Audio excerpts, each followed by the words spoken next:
I'm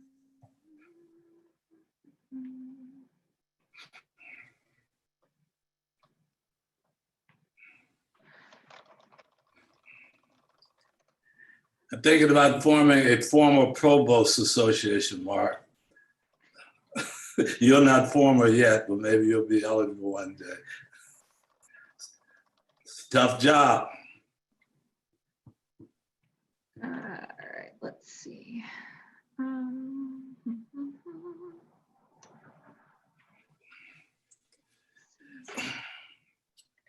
And we are running on YouTube now, Chair Massey. We still have 2 more minutes. Okay.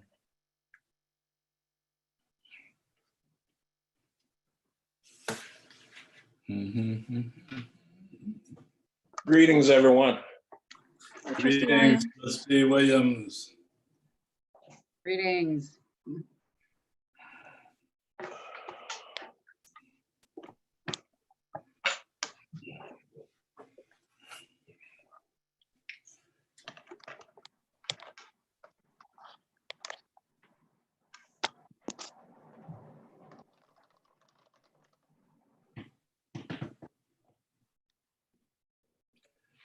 So who are we missing? Deborah? Deb and Trustee Lopez. Oh, our newest trustee. I need her. Yes.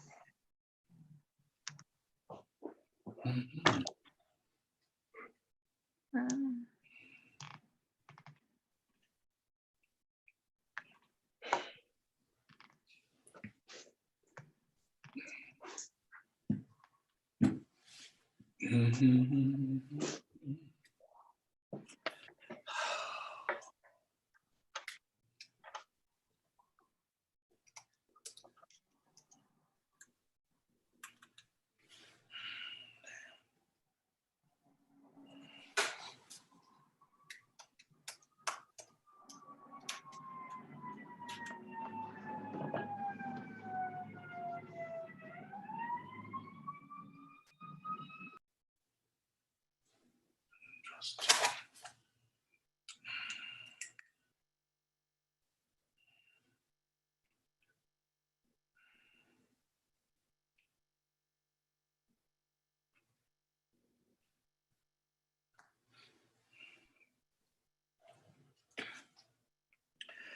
Okay, let's start this, shall we?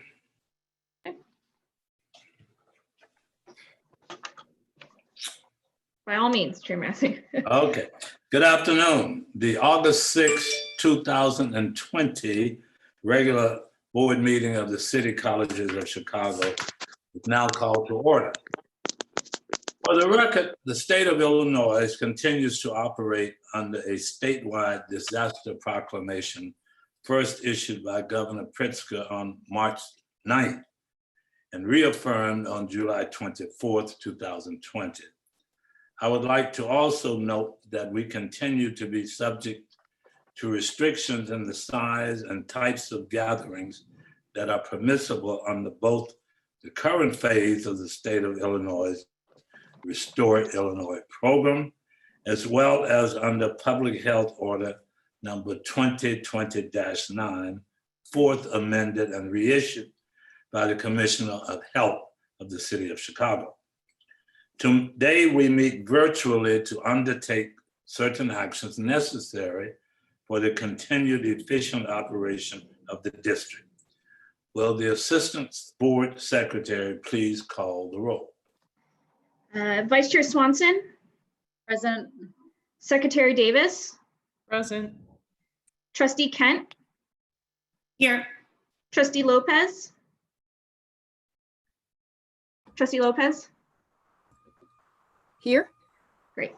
Trustee Williams, Present. Student Trustee Thomas, Present. Chair Massey. Present. Let the record show that in accordance with the Illinois Public Community Colleges Act and the Illinois Open Meetings Act, we do have a quorum. So, good afternoon again. We have a very full meeting today, quite a few public participants. So I have a couple of updates to share before we go into the heart of the agenda. First, City Colleges of Chicago recently announced the Fresh Start Debt Forgiveness Program, and I'm going to let the Chancellor speak more about it, but I just want to personally congratulate Chancellor Salgado and Mayor Lightfoot for their leadership in this very significant and important endeavor.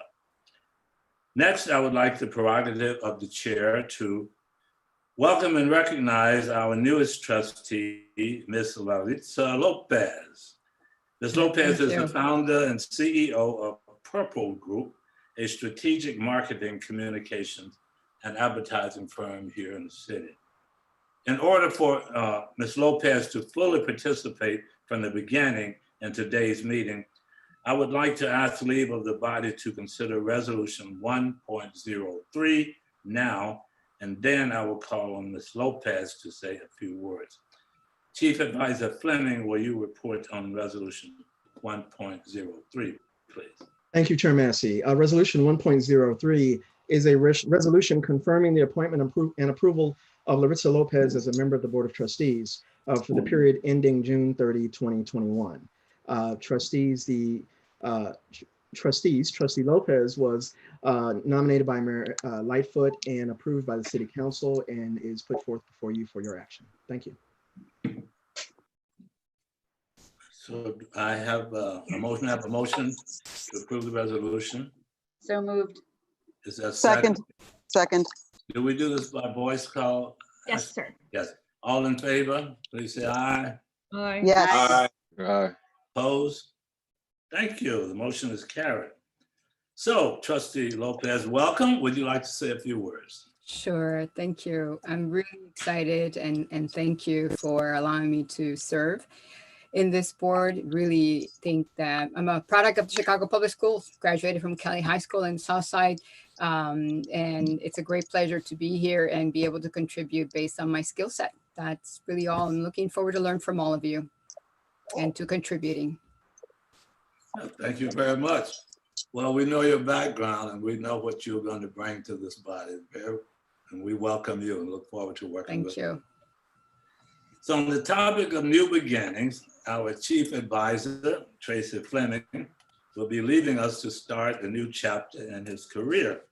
For those of you who know Tracy, you know that he dislikes being the center of attention, and don't go blank on your screen, Fleming.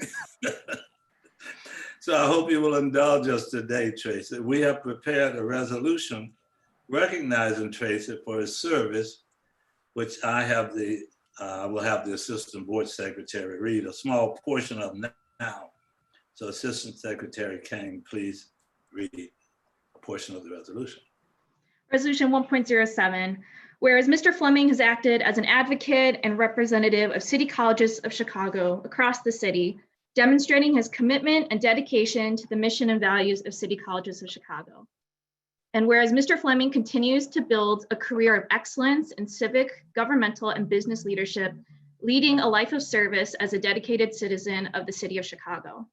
Now therefore be it resolved that the Board of Trustees of Community College District number 508, County of Cook and State of Illinois, along with the Chancellor and the rest of the City Colleges of Chicago community, recognize Tracy B. Fleming for his leadership and extraordinary service to the district.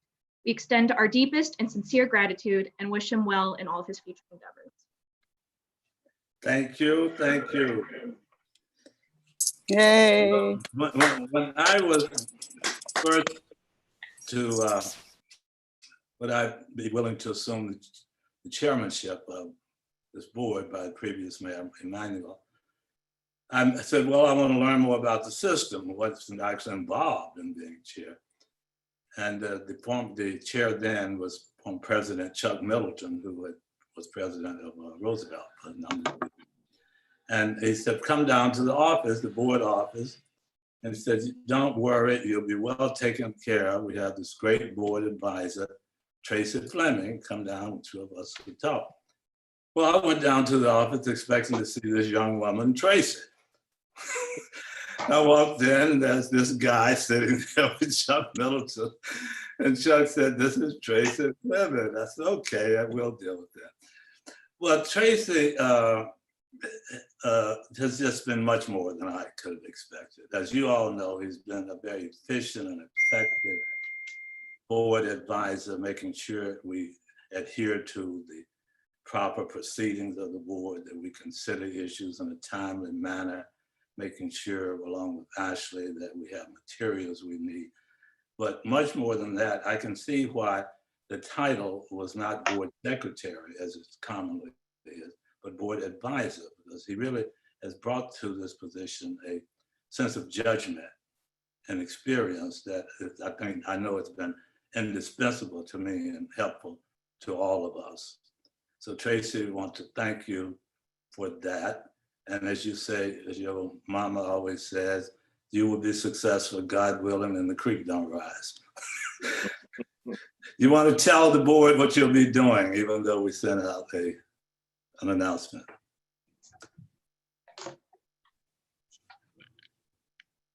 Sorry, I had to find my mute button. Thank you, Chair Massey, and thank you all. I am mortified but greatly appreciative. I am. I'm gonna. I have the honor of going to work for the state of Illinois and the Illinois Human Rights Commission. So I'm very excited about that opportunity, and I look to take all the lessons that I've learned from each of you, the board members, of course, as well as the chancellor and the provost, chief of staff Lugo, and all of the staff and my colleagues at city colleges. So thank you all. Thank you. Thank you, Tracy. You will be missed.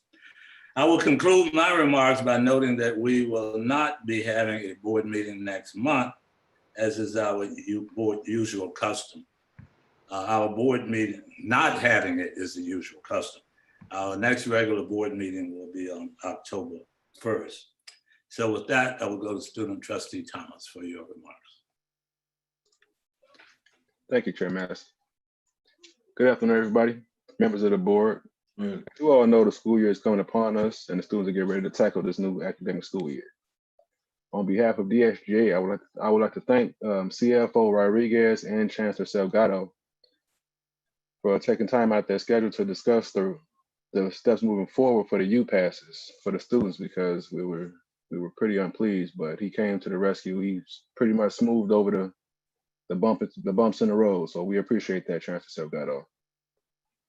And as a collective, the schools have been gathering student intel to achieve goals that they have set for themselves during their tenure. They have strategized this summer to pinpoint a few goals they would like to accomplish within the academic year.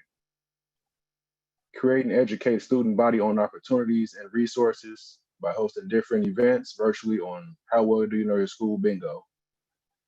Promote service learning by hosting different virtual town hall meetings to discuss diverse topics that are important to their community. Example, student police brutality, reparations, gun violence, and other varying topics. Building community for the students to maximize the college experience by having virtual concerts and numerous of other open discussion forums, just topics about college student life. To advocate to make sure that the students' voices are still heard. And by doing this, the SGA, they'll be having their virtual hours at various times throughout the school week to make the process a little bit easier. They also would like to develop an SGA diversity and inclusive committee and also strengthen senator membership. Thank you. That's the end of my report.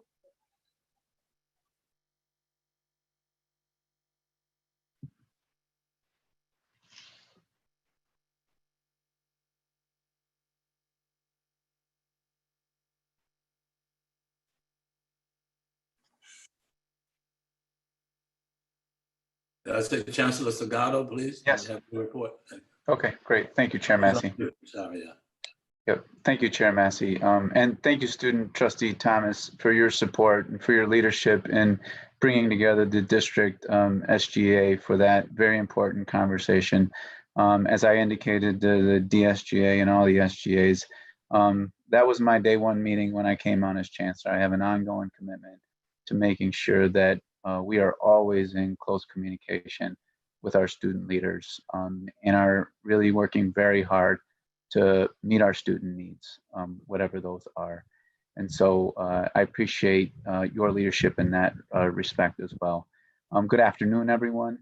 I too want to welcome our newest trustee, Larita Lopez, to the board.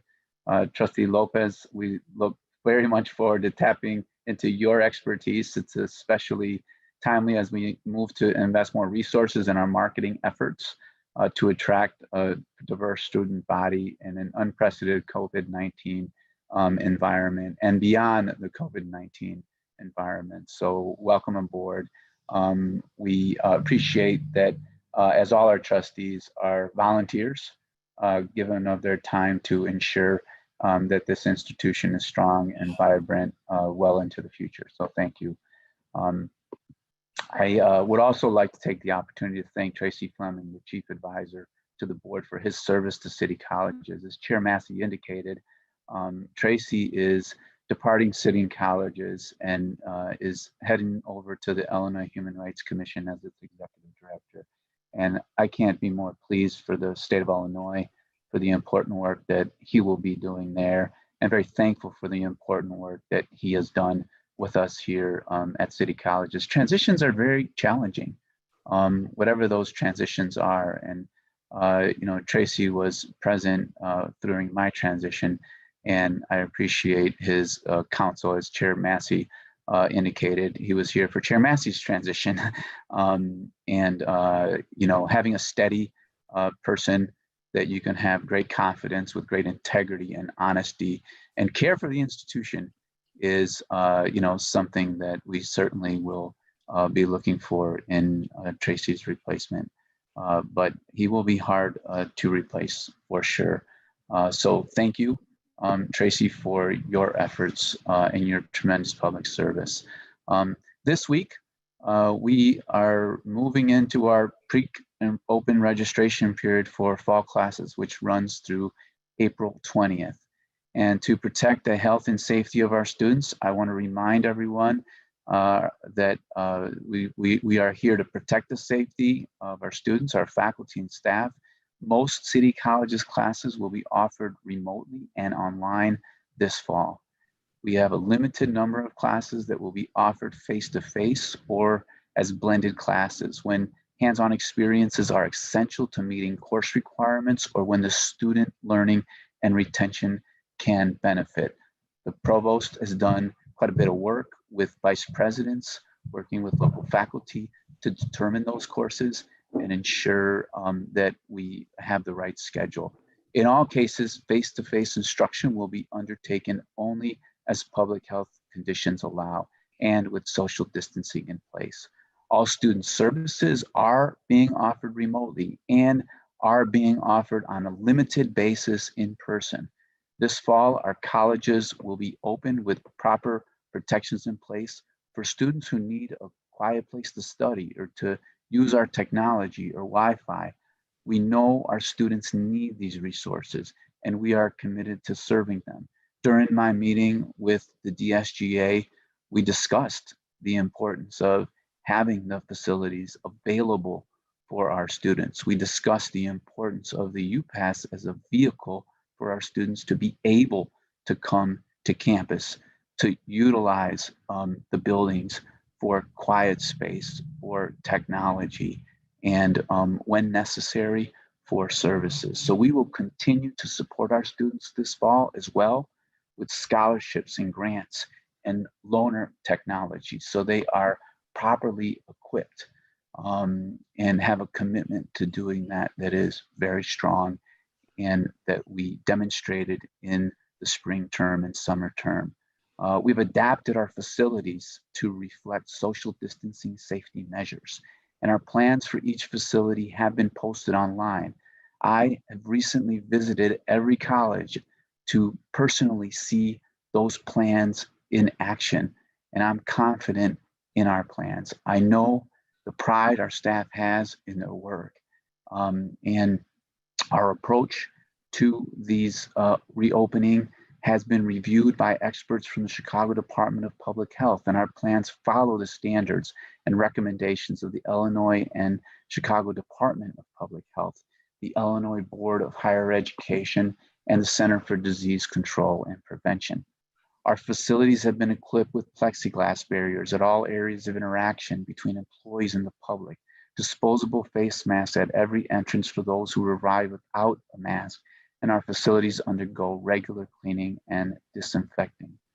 During in-person service, we require facial coverings, health self-screening in advance of building entry, and social distancing. 30,000 reusable washable masks are for use by students in face-to-face instruction and for employees, and we will continue to order more if needed. The detailed reopening plans that I speak of were developed by each of the colleges with active engagement by our college presidents. They led the effort with their local leadership in cooperation with the district office, and they are publicly available for review at ccc.edu/reopening plans. I want to take the moment to thank the presidents and their leadership teams for diligently developing those plans that prioritize safety for faculty and staff, as well as the student experience and student need that is being presented to us as an institution. I want you to know we are constantly monitoring the situation on the ground, and should the situation warrant revision to our plans, we will do so in consultation with public health officials. And so thank you to everyone, and remain vigilant. Adherence to our rules and protocols will be critical in the environment, and we are counting on all of you, everyone, to adhere to the safety protocols. Our staff will be visible, present, security will be visible, present, to ensure that we do have adherence. Today, the board will also consider our FY21 budget. The FY 2021 budget, which is balanced, accounts for adjustments made in the 2020-21 academic year as a result of COVID-19. The budget enables us to support teaching and learning in this time, while continuing to make strategic investments from a commitment to educational quality and the timely development of innovative programs such as cybersecurity and cloud computing and cannabis operations and contract tracing, to maintain a robust suite of student academic and related supports. So our wellness centers, our tutoring, our coaching and advising model that's being developed, the disability access centers, to name a few. This is all continuing in our budget this year. And I will say this budget also holds the line on our credit hour rate of $146 per credit hour for the 5th straight year. Recognizing the economic strain of the pandemic, we also increased marketing and continue our commitment to scholarships and grants for our students. You will hear more about this at the October board meeting in terms of the level of scholarship and grant making that we're doing.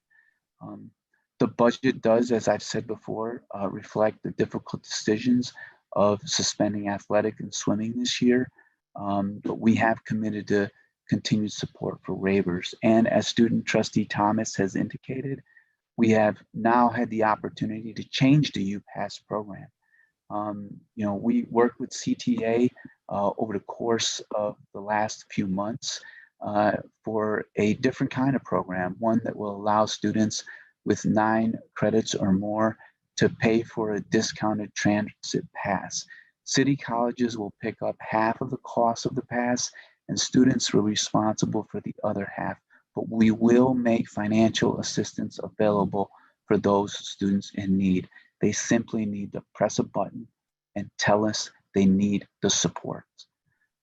Overall, this budget reflects our efforts to recover from many years of state disinvestment while we respond to the dynamic situation on the ground today. I want to thank our finance team, the college financial teams, CFO Rodriguez for her and her team's efforts in this regard. Earlier, Chair Massey mentioned the launch of the Fresh Start Debt Forgiveness Program.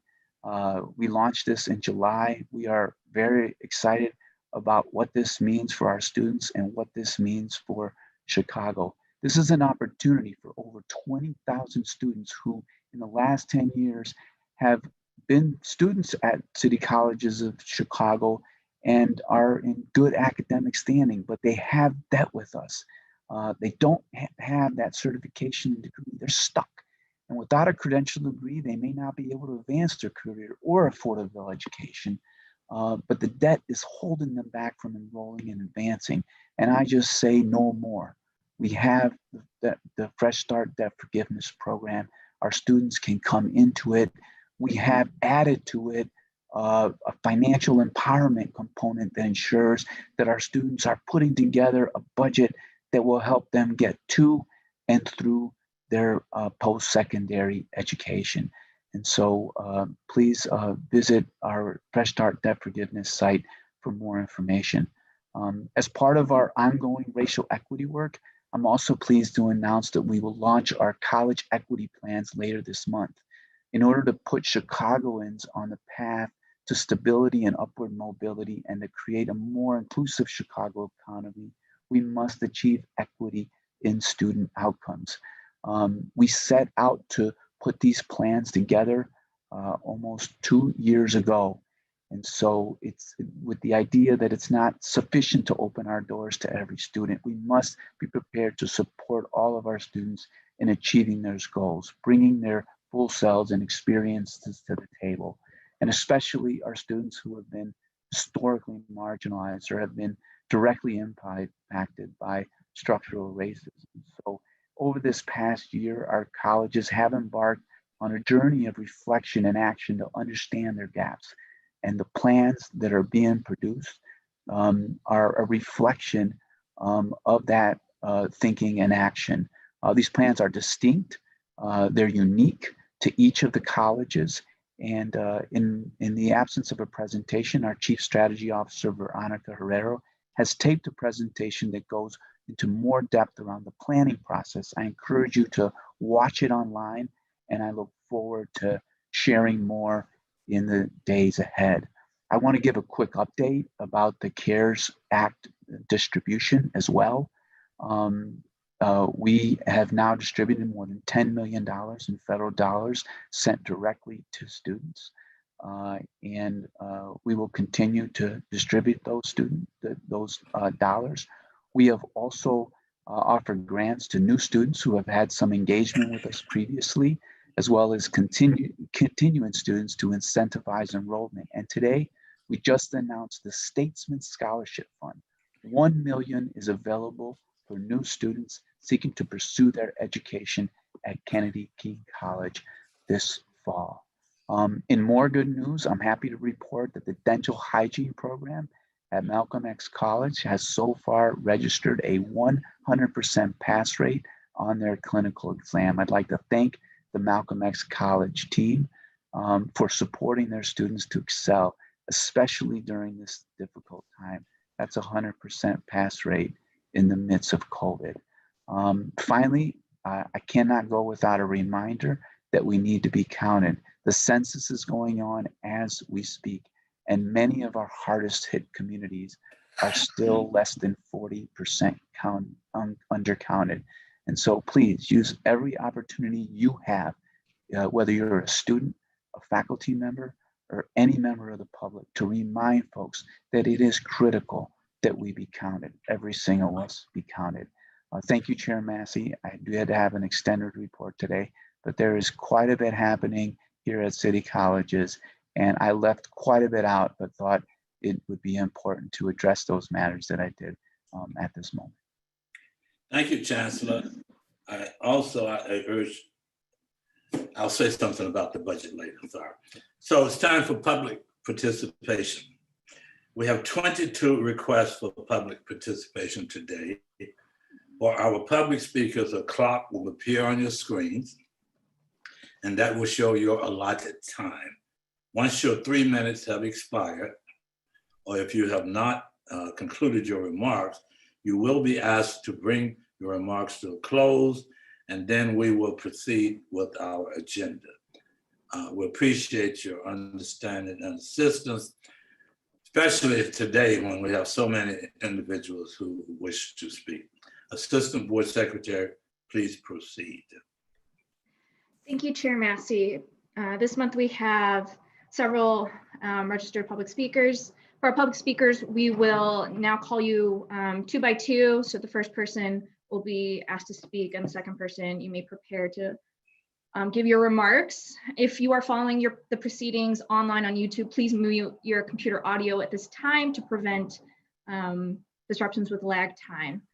You will see on the screen that there's a clock, and as the clock approaches 3 minutes, please bring your remarks to a close, and then we will move on to the next speaker. And I apologize in advance for any mispronunciation of your names. First, we'll have Mr. Aulette, followed by Kimberly Taylor. So Mr. Aulette. Sound check, can you hear me? Yes, we can. Yeah, okay. Let me just, how many minutes do I have? You have 3 minutes, sir, starting right about now. Okay, thank you. We'll take a quick moment to say welcome, Ms. Lopez. We wish you a lot of energy coming on board during these critical times. So, Statewide Colleges of Chicago is responsible for being a lifeline and a safety net for our communities, especially during this pandemic. As your legal team insists on repeating, the Board of Trustees has approved the policies that administration is currently imposing on our faculty and our Black, Latino, immigrant, and working families. During this time that our program should be a lifeline, it has become a noose around the neck of our faculty, with many concerned that after having dedicated decades of their lives, they will find themselves in the street. ASME 3506 has conducted a number of surveys regarding working conditions and administrative support. Here are the pertinent results. I'm going to speak briskly here. To adult educator teachers. How often did you have to work above and beyond your regular working administrative and students' demands? 46% every day. Most days, 29.91%. These are the responses from our teachers. Deans and managers' performance evaluations. Overall question, how effective at his or her job has your supervisor been during remote teaching? 22.62%, extremely effective. 27.38%, very effective. Evaluation survey in detail. Detail, Chancellor Statewide Colleges, Rancho Galo. Question 1, inspires confidence in overall leadership. 83% strongly disagree. Fosters cooperation among colleges and programs. Disagree, 78%. Makes excellent administrative appointments. Strongly disagree, 81%. Actively promotes an environment for teaching excellence. Disagree, 89%. 5, there is a process, at least there are opportunities for adult education faculty to contribute. This is the question. There is a process, at least there are opportunities for the adult education faculty to contribute before important decisions regarding adult education are made. 97% strongly disagree. 6, ensures that CCC policies, procedures, and available resources are transparent and available with equity to all colleges and programs. Please bring your remarks to a close. Disagree. Okay. Associate Vice Chancellor Maureen Fitzpatrick. Mr. Aulette, please bring your remarks to a close. We're good. I'm doing that. Strongly disagree, 91%. Fosters cooperation amongst colleges. Strongly disagree, 71%. Mr. Makes Aulette. excellent administrative appointments, 88% disagree. I still have, I'm looking at my time here. No. Excellent, promotes environment to teaching Mr. Aulette, excellence. your Strongly time is up. disagree. Next, we have Kimberly Taylor, followed by Victoria Drouse. Good afternoon. The clock on the screen is incorrect. It's a lag time. I just want you to know what we're seeing is not correct. Good afternoon. My name is Kimberly Taylor. I'm an adult educator at Truman College. Mr. Salgado, At the July board meeting, you presented your new anti-racism agenda for city colleges and the diversity of the board members, the VPs, and the vice chancellors. However, you stopped short of talking about the diversity of the faculty because it does not exist at some campuses.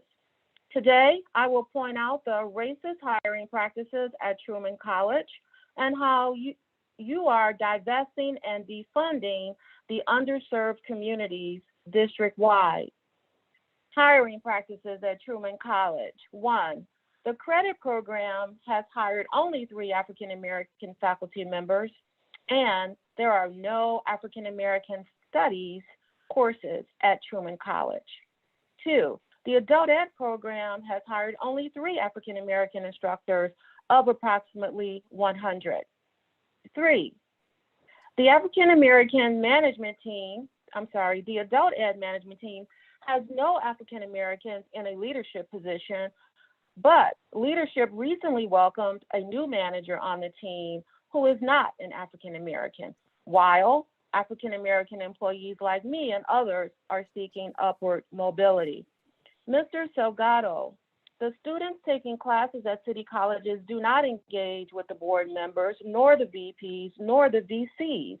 Our students see us, the instructors, and they see that there are not many African Americans instructors hired at Truman College. In addition, city colleges is currently defunding, divesting, and reducing adult education programs serving marginalized communities in Chicago. Here are the facts. 1, the district has mandated a minimum of 25 students per section before opening a fall class. This action continues the past practice of educational injustices on African American communities. Therefore, we have no confidence in leadership's decision. 2, how will adult ed attract new students in order to reach the 25 student per class mandate to open more classes? This class cap increases the possibility that many adult educators will be fired. In contrast, there is no robust marketing plan for adult ed, and the fall term begins in only 2 weeks. How can CCC leadership expect a minimum of 25 students before a class opens when enrollment is low due to the pandemic? This is ethically and morally wrong. Mr. Salgado, these practices are counterproductive to your new anti-racism agenda to end institutional racism at CCC. And these practices will harm communities of color and harm adult educators by increasing. Please bring our remarks to a close. My God, we are living in a pandemic, so this is grossly unfair. Chair Massey, adult educators are depending on you and the chancellor to correct these wrongs. Otherwise, the anti-racist Ms. Taylor, agenda please bring your remarks to a close. Thank you. Ms. Strauss, Victoria Strauss, followed by George Rombanis.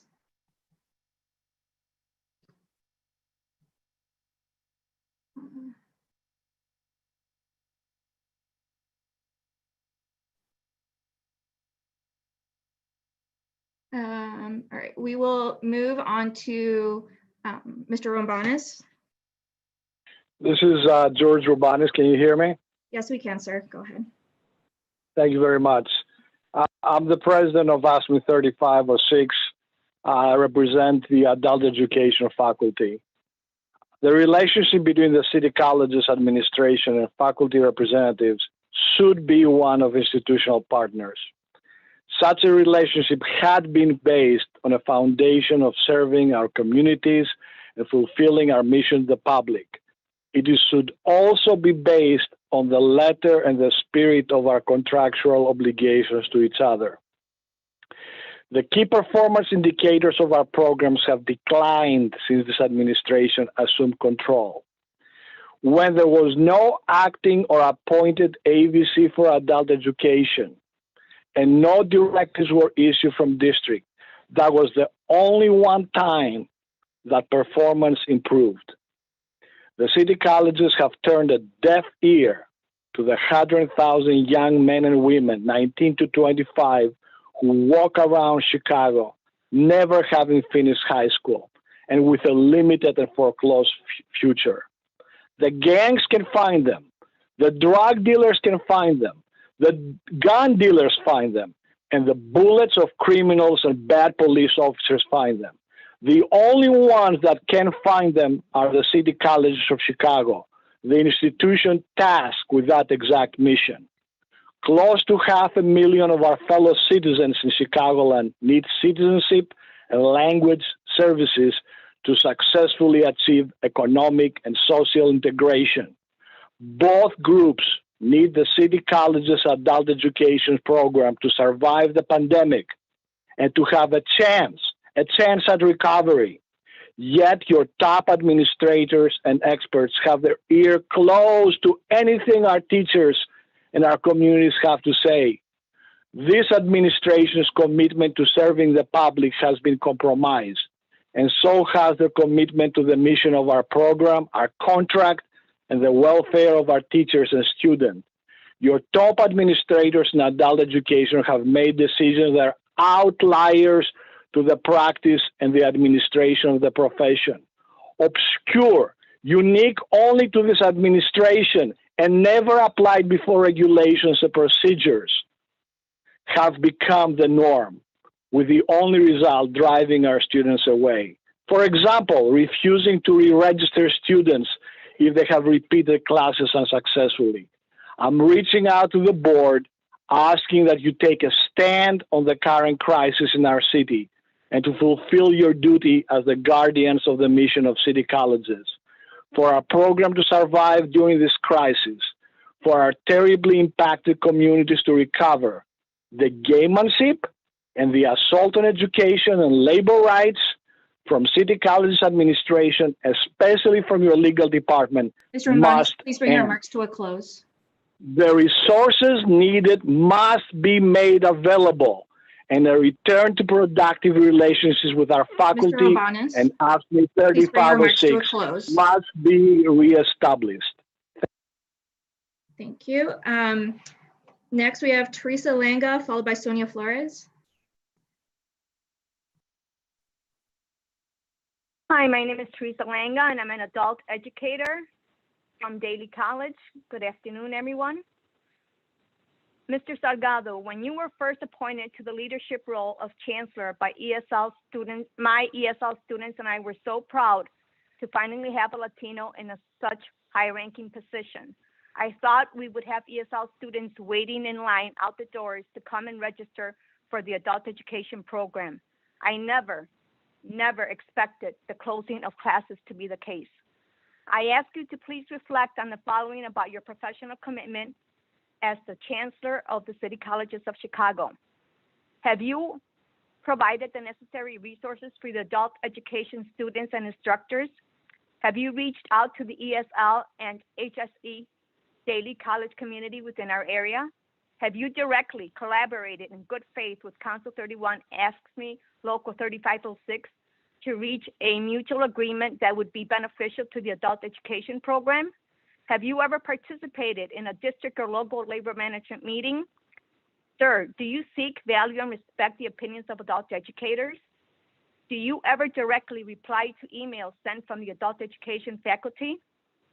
Have you ever attended an adult education in-service at all the colleges? Do you genuinely advocate in the best interest of ESL and HSE students? With all due respect, can you answer yes to all of the above questions? May I remind you, sir, that you are a government employee and your role is to be accountable to the CCC community and to promote a healthy and collaborative environment for CCC employees.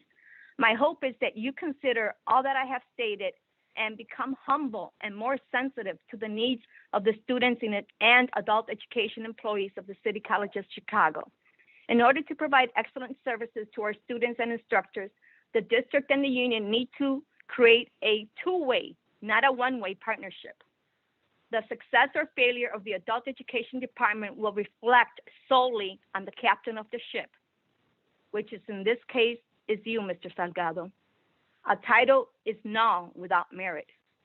I would like to thank some of the administrators who have been professional and willing to resolve certain issues. Those administrators have earned my respect. And lastly, I will end with 3 quotes. The first one from Cesar Chavez, a Mexican-American labor leader. We cannot seek achievement for ourselves and forget about progress and prosperity from our community. Our ambitions must be broad enough to include the aspirations and needs of others for their sakes and for our own. The next quote is from the late Senator John Robert Lewis, a human rights activist. When you see something that is not right, not fair, not just, you have to speak up. You have to say something. You have to do something. And last but not least, from President John F. Kennedy. Ms. Landa, please bring your remarks to a close. Ask not what your country can do for you. Ask what you can do for your country. Thank you. Thank you. Next, we have Sonia Flores, followed by Grazina Maldute. Good afternoon, dear Chairman. Today, I am here humbly asking you to look closely at the CC institution. The institution, Racism de Salgado, and his Associate Vice Chancellor for the Adult Education Program have implemented right on in front of our eyes. Not only does Mr. Salgado tend to be so caring and, oh my God, look at how I'm doing the best job. I'm going to all the city colleges. Yes, but you have neglected our adult education program. You have enabled your associate dean to maneuver, to lie, and to close our adult education classes. From Kennedy King to Truman College and Daly College, she has made sure the GED is killed, making it impossible for the African-American students and Latino students to stay in their programs. She has never taught a class in these neighborhoods. She has never worked with African-American and Latino students. She's only there for her political position and community organization, as well as you, Mr. Salgado. For me and my colleagues, they are our children, our parents in our all communities. It was a timely that they would send a special announcement yesterday to make it look pretty and marketable, saying that we are excited and in the meantime creating barriers for our students. Salgado has fallen ears and has fallen upon doing absolutely nothing since he has arrived as a chancellor. They need to be accountable. Why is it not allowing our students to study? Why does the Vice Chancellor, a Black and Latino expert for children, are you allowing the institutional racism of the adult education to happen? Why can't all GED classes were the way they were for our students? Why do we think that ESL students have to master the language in 1.5? Mr. Chairman, I know that you know better. This will be our legacy. Salgado and everybody else, the associate chancellor and the administration, the presidents eventually would leave. We need your help and support to stop this discrimination of the adult education program. We need to come, and you need to come and see the lack of e-learning. It's not happening because we don't have the technology for our students. We don't have the right technology for our teachers. It hinders their education process. We need your help now. Stop pretending, Salgado, that you are our savior. You are not our savior. You have become the worst chancellor of history. Bad. Muy malo. Thank you. Next, Grazina Maldute, followed by Mr. Randall Miller.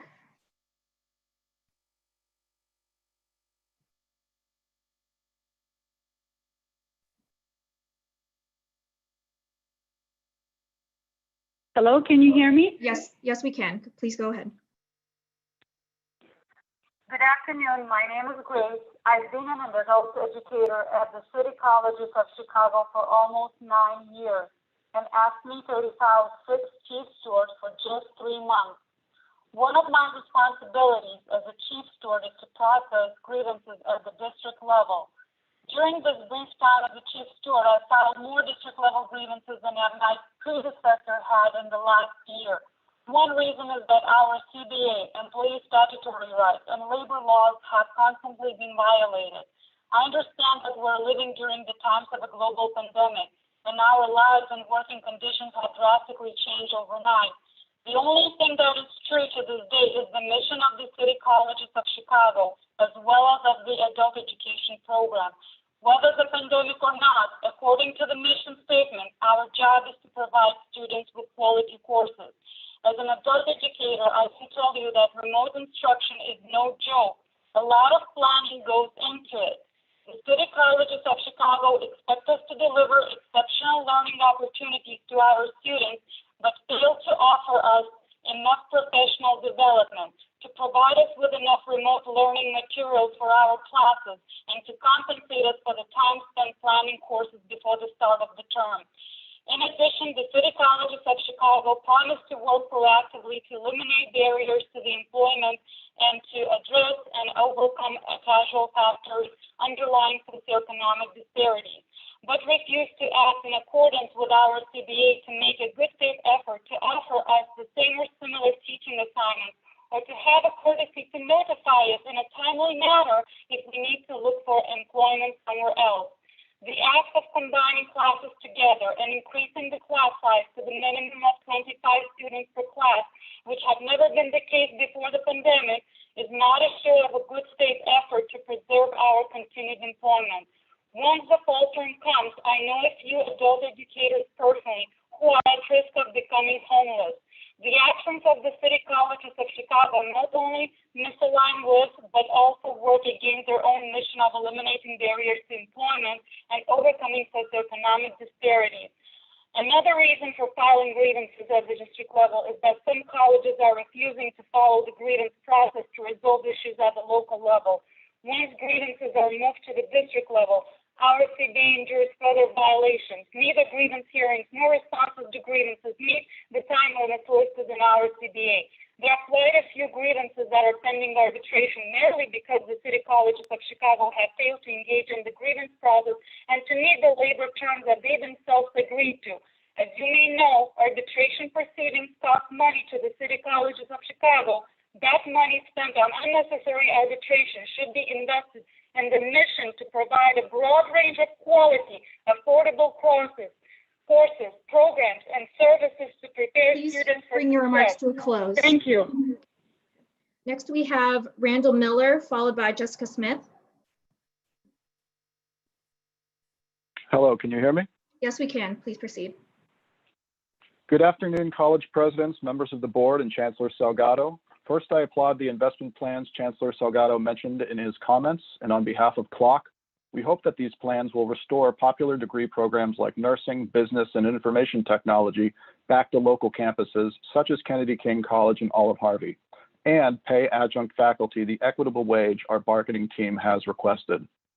Today, I'm here to report that more than a dozen of the part-time academic employees of this institution, all of whom have applied for unemployment since the end of spring semester and received benefits, have been subjected to the completely unnecessary and avoidable stress of having their unemployment claims challenged by City Colleges of Chicago. Due to the college's actions, these adjuncts are threatened with the devastating possibility of having to pay back the benefits that they've received. As the president of CLOC, I'm calling on City Colleges to immediately cease and desist challenging the unemployment claims filed by adjunct professors and librarians during the pandemic. City Colleges has reported to the Illinois Department of Education Employment Security that faculty are on, quote, a customary break between school terms, and that they have reasonable assurance of returning next semester. This is a stunning claim to make during the COVID-19 pandemic. What part of any of our lives has been customary, routine, or normal in the past 5 months? Amongst professors who are already contingent, there is more uncertainty than ever. The City of Chicago is taking dramatic steps to entice students back to the colleges by providing student debt relief, and yet fall enrollment numbers are still down. What evidence is there to show that any adjunct professor has reasonable assurance that they will be teaching in the fall prior to the first day of their classes? Contrary to city colleges reporting to IDES, there is no assurance. City colleges did not have to challenge these claims. It has chosen to do so. College of DuPage, Harper, and Elgin have all pledged to not challenge unemployment claims made by contingent faculty during the pandemic. In June, Clark asked city colleges to do the same. The colleges refused. The economy is experiencing the fastest contraction on record. The country faces a crisis in housing, and late May was the last time many adjunct professors earned a paycheck. In the early summer, CCC received $25 million in emergency funds to support its operations during the crisis. None of that money has been used to support adjunct faculty who have no income during the summer, some of whom may also be housing or food insecure. I honestly ask you, in the middle of this crisis, what are your employees supposed to do to survive? Challenges to unemployment claims need to cease immediately, and city colleges must pledge that they will not challenge these claims during the pandemic. Thank you. Thank you. Next, Jessica Smith, followed by Elena Rakoczy.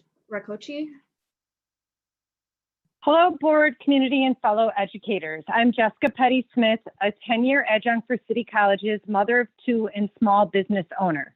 I am one of over a dozen adjunct professors at city colleges who have applied for unemployment since May and received benefits. I verified once for a payment of $1,532 and was notified last week that city colleges is challenging my unemployment and that I may be forced to repay this money.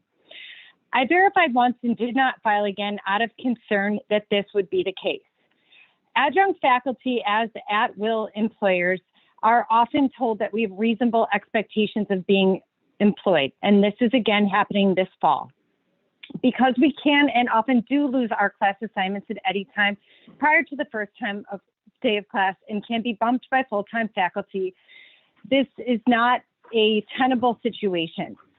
As a business owner, I am egregiously appalled that city colleges is choosing to question adjuncts who followed through on providing service in these unsurpassing times.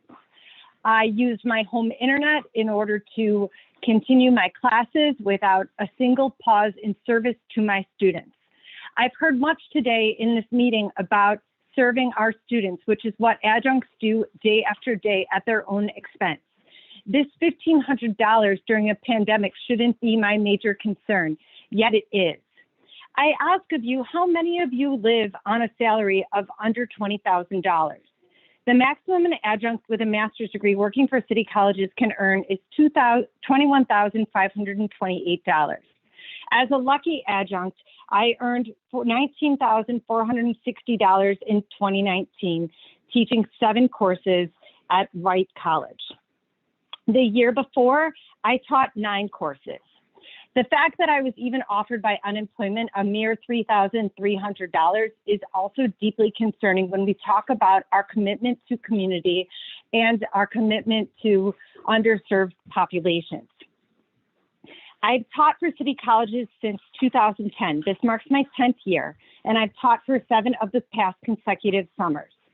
How summer is not being considered for unemployment really boggles my mind and makes me deeply concerned that city colleges neither is concerned about students nor their primary student providers in any way, shape, or form. I did not spend those benefits for fear that they would be disputed. This is absolutely unconscionable.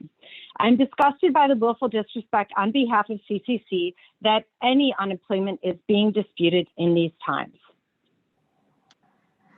Thank you very much for your time. Thank you, Miss Elena Rakoczy, followed by Mr. Dave Breedlove. Hi, this is Elena Rakoczy. Can you hear me? Yes, we can. Okay. Hello to everyone. I'm an adjunct faculty at Harold Washington College, and I teach ceramics.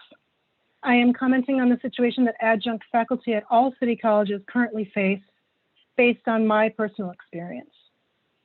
I started working at the age of 15, and I've always held a job of some sort since then.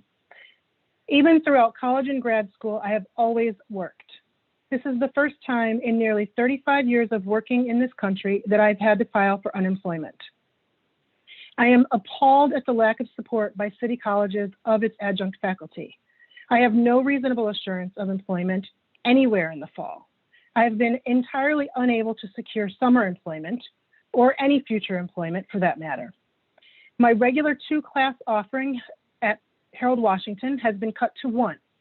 I received an email this morning from a colleague indicating that it is likely the semester is going to go completely remote and that the campus will be shut down again. This shutdown prediction was based on the COVID trend in Illinois, not what the person has been told by Harold Washington or city colleges. If this is the case and the school is shut down, the class that I'm scheduled to teach will likely be canceled because it is a lab class and requires in-person meetings. I received a notice today from the payroll department stating that my, quote, assignment is contingent. If at any time this course is canceled or assigned to another instructor, payment of this course will terminate, end quote. Meanwhile, I am expected to read and answer emails from city colleges during the summer. I have been emailed at both my personal and college addresses and asked to contact my students to advise them on how to retrieve their personal belongings and their artworks from the school. I am, of course, not being paid for this or any of the back and forth that results from such emails. This is happening simultaneous to receiving letters and calls from the Illinois Department of Employment Security challenging my eligibility for unemployment based on City Colleges of Chicago having denied my claim and having stated that I am on a regular break and have reasonable assurance of returning in the fall. I am not paid for a full year, only by class. Therefore, I don't have a regular break and I don't have any assurance, reasonable or otherwise, of future work. When classes were moved to entirely remote learning last March, I had to recreate my class. It is a lab class, as I mentioned, and we had no access to the lab. I was expected to meet with students regularly over Zoom. I was not compensated for use of my personal computer, personal internet, personal phone, or additional time spent for any of this preparation. I was not compensated in any way for redesigning the course on the fly. My students depended on me for more than just classroom teaching and learning during this time. Everyone was terrified. They depended on me and on the group class meetings for emotional support as well. This is a human thing that humans do. We support one another. This is a human thing that humans do. We support one another. When given the opportunity, City Colleges chooses not to support its people. Thank you. Thank you. Mr. Breedlove, followed by Laura Driscoll. Hi, yeah, I'm Dave Breedlove. I'm an adult educator from Malcolm X.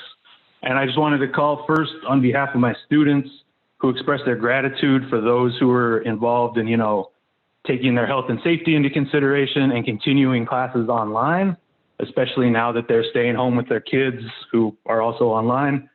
But in addition to that, I also wanted to emphasize, as the chancellor mentioned, keeping an eye on the ground, as someone who is on the ground, emphasize how important it is not to cut adult education in this time, in times like this, in a global pandemic where our students are the ones suffering the most, especially economically. I have small business owners, I have gig workers, I have all kinds of people being squeezed economically in my classes, and any cuts will have a negative impact on them and their ability to make advancements in their career or in their education.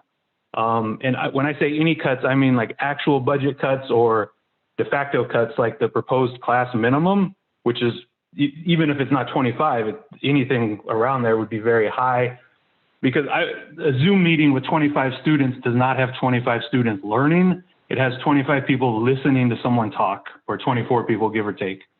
The interaction is not there, and such a high number will discourage students from returning to our classes. And even if we can start that many classes, the numbers will drop and we'll lose students, and they'll learn lose the wonderful benefits that they have from our classes. So just as someone on the ground, I just wanted to emphasize how terrible it is, any kind of cut to the program right now when our students need them the most. Thank you. Thank you. Next is Laura Driscoll, followed by Tony Johnston. Hello. Hello, and thank you so much. My name is Laura Driscoll, I'm a jazz pianist and adjunct professor of music at Harold Washington College. As do, I imagine, all of you, I believe strongly in public education and social justice for all. And I have learned in 8 years of adjunct teaching, it is my responsibility to speak out on behalf of contingent faculty against careless injustices from higher education institutions.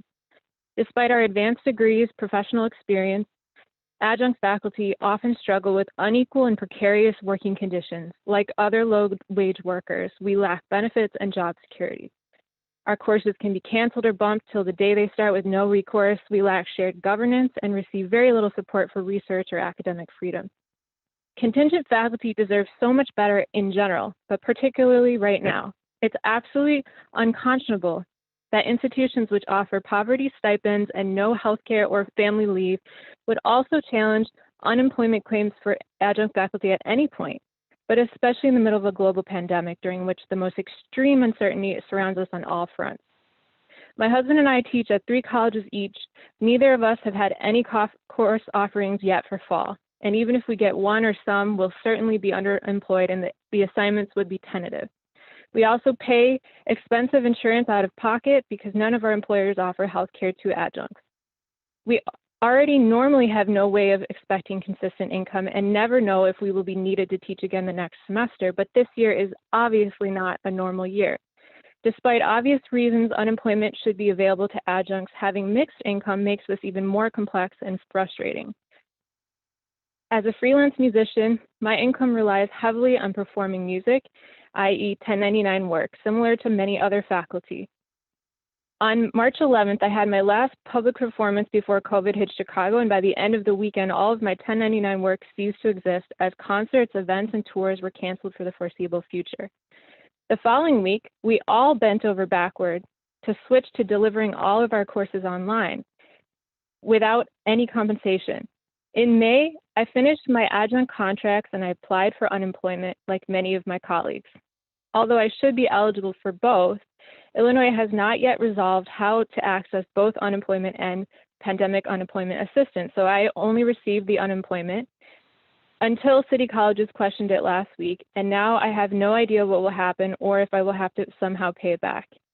I can only imagine what fall 2020 will look like. No gigs, unpredictable student enrollment. Our music programs have been particularly affected by COVID due to lack of student access to instruments and rehearsal space, and difficult working conditions for all, whether in person or remote. Who is city colleges to question adjunct faculty's need for rightfully earned unemployment assistance in the middle of a pandemic? What does that say about our values as an institution? I call injustice. Thank you very much.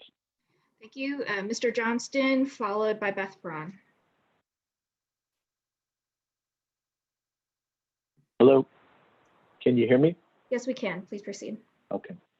Good afternoon. My name is Tony Johnston.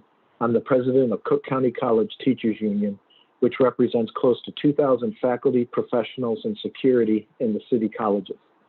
While classroom instruction has almost entirely gone remote, the administration this week directed our student support staff, which includes around 450 advisors, IT personnel, testing center, and child care center personnel to come on our college campuses to work when the college reopening plans are not adequate given the current negative turn in the COVID statistics in the Chicago area.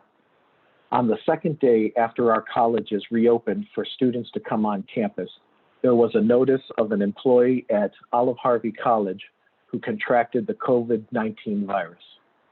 We are here today to urge the City Colleges administration to return to full remote student services for the fall semester. We recently surveyed our members, and 75% of our members did not trust the city colleges to keep them safe. Only 5% feel safe going back on college campuses. And most importantly, for where we are now in this moment, 85% of our members are willing to participate in a safety strike in order to ensure safe working conditions. We have called an emergency meeting of our House members this Friday to discuss taking a no confidence vote in this administration, which would potentially lead to a safety strike prior to or starting on the first day of classes, August 24th. Currently, the positivity rate in Chicago is 4.8%. The number of confirmed daily cases is 287. Both of these indicators have been increasing over the past weeks, and experts are projecting them to continue to rise. The reopening plans were based on guidelines of the Illinois Board of Higher Education, which experts in public health and infectious diseases have now shown via a minority report to be largely insufficient. I have gone to City College campuses and found protections to be deficient, such as proper plexiglass, sanitation, social distancing markings, ventilation, and masks. The plans and their implementation are deficient given the current conditions of this outbreak. The simple truth is that our colleges, much like K-12 schools, were not made to deliver instruction and student services under these pandemic conditions. To conclude, we are asking all academic support services as well as instruction go remote in the fall until the conditions warrant a gradual reopening. There needs to be public hearings on these and future reopening plans similar to what occurred in the Chicago Public Schools. To this date, there have been none. We need to continue to innovate remote instruction and support. Unfortunately, we will be living with this situation in the future, and we will need to be creative not only in the delivery and support of education, but in the marketing and Mr. enrollment Johnston, strategies. please bring your remarks to a close. Our members want to be partners in that innovation, but first we must be healthy and safe. Mr. Johnston, please bring your remarks to a close. Next, we have Beth Braun, followed by Jennifer Karen. Thank you. I don't see the screen, but I'll time myself and hopefully come in correctly. I've been a part-time professor and tutor at the city colleges at both Wright College and Truman College for 15 years. It seems to me that every employer owes their workers at least two basic things: safety and fairness in the workplace. Today, some of my colleagues are speaking about safety. I will speak to fairness. The city colleges has many programs and resources, some of which were referred to earlier today by the chancellor, to give all students an equal basis from which to tackle their courses and pursue their goals. This is the fair and right thing to do. But fairness does not apply to the faculty, the key employees of the colleges. Part-time faculty teach over 60% of the classes. We are required to have the same qualifications, perform the same duties for our classes, and are evaluated on the same basis as full-time faculty. Students pay the same tuition for our classes, but our pay is approximately half that of the full-time professors for teaching. This is an amazingly unbalanced equation. It's also wage discrimination and leads to other unjust treatment of part-time faculty, but those are stories for another day. This unfairness cheats the professors of their full pay and cheats the students of the full time and attention that they deserve and pay for from all of their professors. So why does it continue?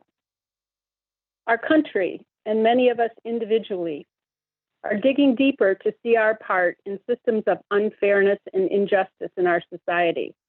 We are learning that profound wrongs go systemically ignored and therefore continue. So it's time to ask these questions. Would you proudly administer the city colleges if all of the Black professors were paid half salary? Would you defend a practice of paying all the women faculty half? Would you continue to pay the Muslim faculty half salary? How about the LGBTQ faculty, professors with disabilities, teachers over 50? If the answer to these questions is no, as it certainly must be, then you have to recognize that the city colleges is a profoundly unfair and unjust institution, and take immediate steps to remedy this in the near future. Equal pay for equal work. It's a very simple proposition, and it is the only fair policy and the only one worthy of the premier institution of higher learning that bears the name City Colleges of Chicago. The introductory remarks earlier today listed many resources that City Colleges is devoting to Please bring your remarks to a close. Yeah. One of the earlier speakers sort of stole my quote from John Lewis, but my closing remark is simply that our society is waking up to many forms of injustice, and we will continue to fight for equal pay. Thank you. Jennifer Karam, followed by Dolores Withers. Hi, I'm guessing it's Jennifer Carmen is who you're calling in. That's me. Yes. Good afternoon. My name is Jennifer Carmen, and I've proudly worked as an ESL teacher in the adult education program for 20 years at Truman College. I'd like to speak on course development during remote learning, which I believe some other adult educators and our brothers and sisters who are adjuncts have already spoke on today. I'm an experienced classroom teacher. I've had much success with immigrant and refugee students, many of whom are undocumented and deal with enormous challenges in daily life in Chicago. And of course, please board, remember, even more so during this pandemic.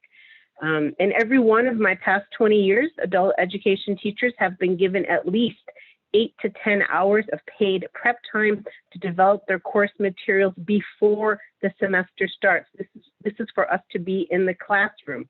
This has helped us to be excellent teachers in the classroom and effectively serve our students. Now, of course, we are doing remote learning, which is new for myself and the majority of our faculty for adult education. And it's shocking to be given 0 hours of paid time to develop our course materials during this upcoming intersession week, which is the week before the fall 2020 term starts. Our students have extreme challenges, as I've mentioned and others have mentioned today, particularly ESL students who lack not only language skills, but digital skills when we're talking about remote learning. And our teachers, again, we have less experience teaching online and more experience teaching in the classroom, yet we are being given no time to prepare for these fall classes. This is really only one way that City Colleges is setting up adult education students and teachers for failure. Teachers receive training in the spring, but we have not had any time to put this training into practice, to develop our ideas. We have been in total crisis mode, working on the fly, as our adjunct brother and sisters have talked about as well. So yes, AFSCME 3506 is demanding that CCC not leave our students and teachers in the dark. Keep the lights on, guys. Come on, this is crisis mode. Please support us in being professionals and preparing for remote learning. We want to continue being effective. I promised my students I would end with some writing of theirs on positive thinking. This is from Suzanne, one of my undocumented students in the adult education program, who's been working hard, not just to learn English, but she did not have any computer skills. She had to learn how to use a computer to get to our classes. She had to learn how to use Zoom to get to our classes, and she's doing it. She's starting pre-transition classes in the fall. Suzanne says about positive thinking, we are going through very difficult times around the world. This year, 2020, COVID-19 is ending many lives. Everything has been so unexpected for everyone. I think nobody was prepared for all of this. And right now we need a little ray of hope. It's time to reflect, leave pride and forgive. We have to be positive, but Please above all, have faith. Pray for the whole world.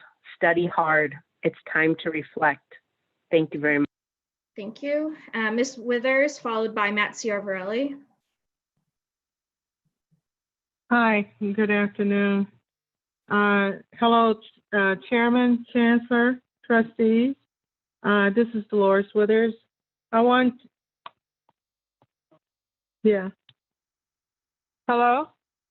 We can still hear you. Oh, okay, I'm sorry. I want to read a portion of an open letter that Local 1708 is sending to Chancellor Juan Salgado. And it's only going to be a portion of the letter. The entire letter has been sent out to the Chancellor and a few other administrators at this point. The COVID-19 pandemic has proven to be a time for altering typical routines to prevent the spread of this deadly virus.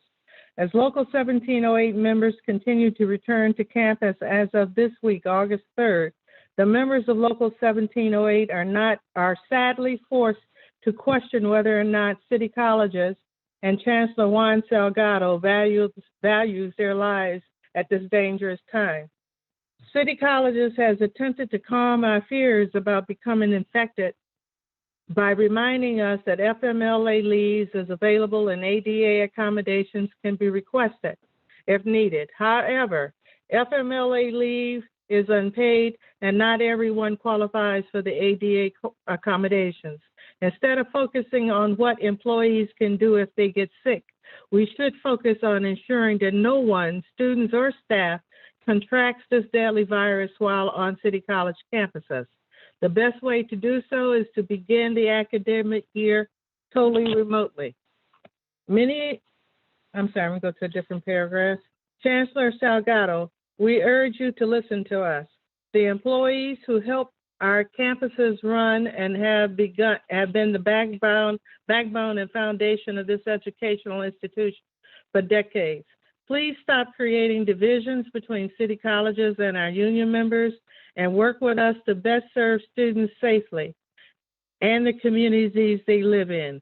We remain loyal to city colleges and will continue to serve in our essential roles, but our members should not have to choose between their livelihoods and their lives. By returning to campus this week, you are jeopardizing students, staff, and the entire communities. For that reason, we respectfully request that you extend our telework assignments until our campuses are better prepared to protect us all. This letter has been sent out to the Chancellor and will be forwarded out to media. I respect City Colleges is willing to negotiate with us and as far as protections and PPE. And I would like that assurance from our Chancellor and our Chair. Thank you. Thank you. Next, it's Matt Ciavarelli, followed by Lucia Mascoro. Good afternoon, ladies and gentlemen. My name is Matt Ciavarella, and I'm a college advisor at Truman College. I've been with the City Colleges since 2003, and over the years, I've had plenty of opportunities to disagree with the district office over their decisions and policies. With a big bureaucracy like ours, such disagreements are natural, and so is the accompanying frustration. But today I'm coming in with a different kind of grievance, different from the ones which seems in the past, which seem so petty right now. And that's that of us reopening in the midst of a public health crisis, the likes of which this country hasn't seen in over a century. So it's a bit of a new day and with a whole new set of rules. It's very apparent that COVID-19 has totally disrupted our lives, and we've been forced to change and adapt at an incredibly fast pace. For those of us in the student services and student support services, this has meant a really hard change. Well, I'd like to say, though, that in spite of all that, we've managed to pull it off pretty well. I still struggle, though, with the concept of being asked to come in and work and literally risk my health and potentially my own life to support, to support students on the campus when we've been doing it so well for the last almost 5 months at home remotely. There just seems to be no reason at all for this. And this also applies to the college administrators who will be forced to come on campus with us. When we think about reasons as to why this is happening, one of the first ones that comes to mind is enrollment. And I have to say that is going to be an issue. But if it was such an issue back in the spring, we could have asked our transfer centers for data of students that have left us and started marketing to them months ago. I don't know that that's happened. I don't know why it wouldn't have, but this was never going to be an easy thing for us to deal with. Other things that come into my head are, people coming to the campus from the public who may or may not be infected. We've already heard of a case at Olive Harvey. I'm sure we're going to have more. It's plain and simple. There's just that, with that much contact with students and the public, it's bound to happen. We have also many of our staff and faculty, our staff members come to the campuses via the CTA, where they've encounter more exposure. I would strongly urge the board and the chancellor to reconsider this and wait until we are able to come back to the campus safely. We'd be happy to negotiate this with you, and we look forward to future conversations. Thank you. Thank you. Next, we have Lucia Mascoro, followed by Julie McCarthy. Yes. Hello, my name is Lucia Mascoro. I'm a college advisor from Malcolm X College. City Colleges of Chicago student service staff members have been working remotely for the past 4.5 months, and we have proven teleworking is the safest and most efficient way to service students during this pandemic. Since March, when CCC closed due to COVID-19, there has been no vaccine, no cure, nor any treatment for COVID. So why is CCC rushing to bring students and staff back to campus? We urge CCC leadership to prioritize the health and wellness of the CCC community and make decisions driven by science and the guidance of public health officials, as CPS has done.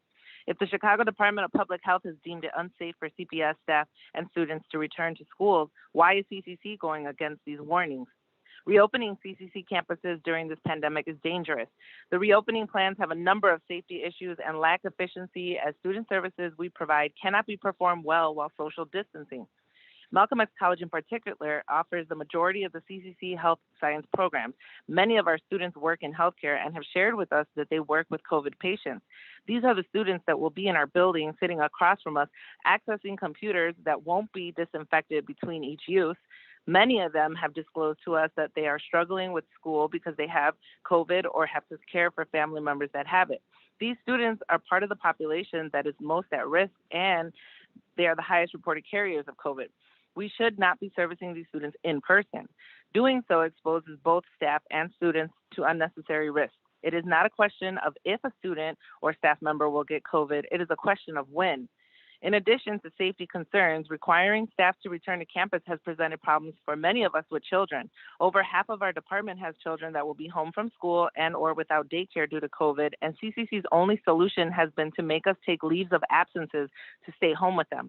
This arrangement is a huge disservice to us and proof that CCC administrators rush to reopen without considering our needs or the impact reopening would have on our students.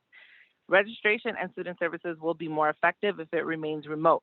The protocols we have been implementing over the last several months have proven to be an effective way to provide exceptional customer service while keeping us safe. We remain committed to the success of our students, but we need to be able to provide our services in a safe environment. Today, my union, Cook County College Teachers Union Local 1600, is announcing that we are willing to strike for safety if necessary. No one wants to strike. I want to work remotely and continue to provide outstanding service as I have been, but I will strike for safety if CCC continues down this unsafe path. My health and the health of and safety of our students is too important. Thank you. Thank you. Next, we have Julie McCarthy, followed by Jocelyn Aguilera. Hi, this is Julie McCarthy. Can you hear me? Yes, we can. Thank you. Thank you for giving me an opportunity to speak. Sometimes the right thing and the best thing are the same. During this pandemic, allowing all staff to telecommute is both the right thing and the best thing. In late March, when instruction and student-facing services went remote, with very little advance notice, innovation and cooperation flourished. The IT offices collaborated with other departments to ensure students with limited access to technology had devices and access to hotspots. Professors adjusted their lessons, and student services quickly developed engaging and effective strategies to continue to provide essential support and enrichment to students. In the spring, I participated in TTK and Engineering Club meetings at Daly, where I noted that attendance and enthusiasm focus was strong. I understand the Daly SGA meetings were also well received and well attended. The Daily virtual One Summer Chicago internship has been extremely successful. The interns were assigned to various departments on campus. They worked on meaningful projects in those departments, and they attended weekly Zoom professional development workshops. An ancillary benefit of all of this is staff and students rapidly enhance their understanding of, comfort with, and skills in using technology. For some students with limited access to technology prior, the move to remote instruction will reduce the digital divide. Likewise, I would hope CCC would boost its carbon footprint, and I would imagine reduce the cost of air conditioning, lighting facilities, and the cost of paper ink cartridges office supplies, etc.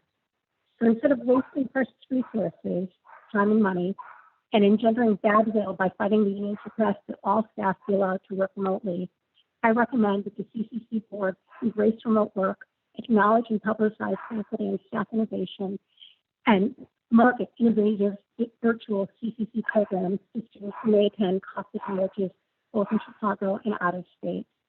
I'm going to close with an African proverb.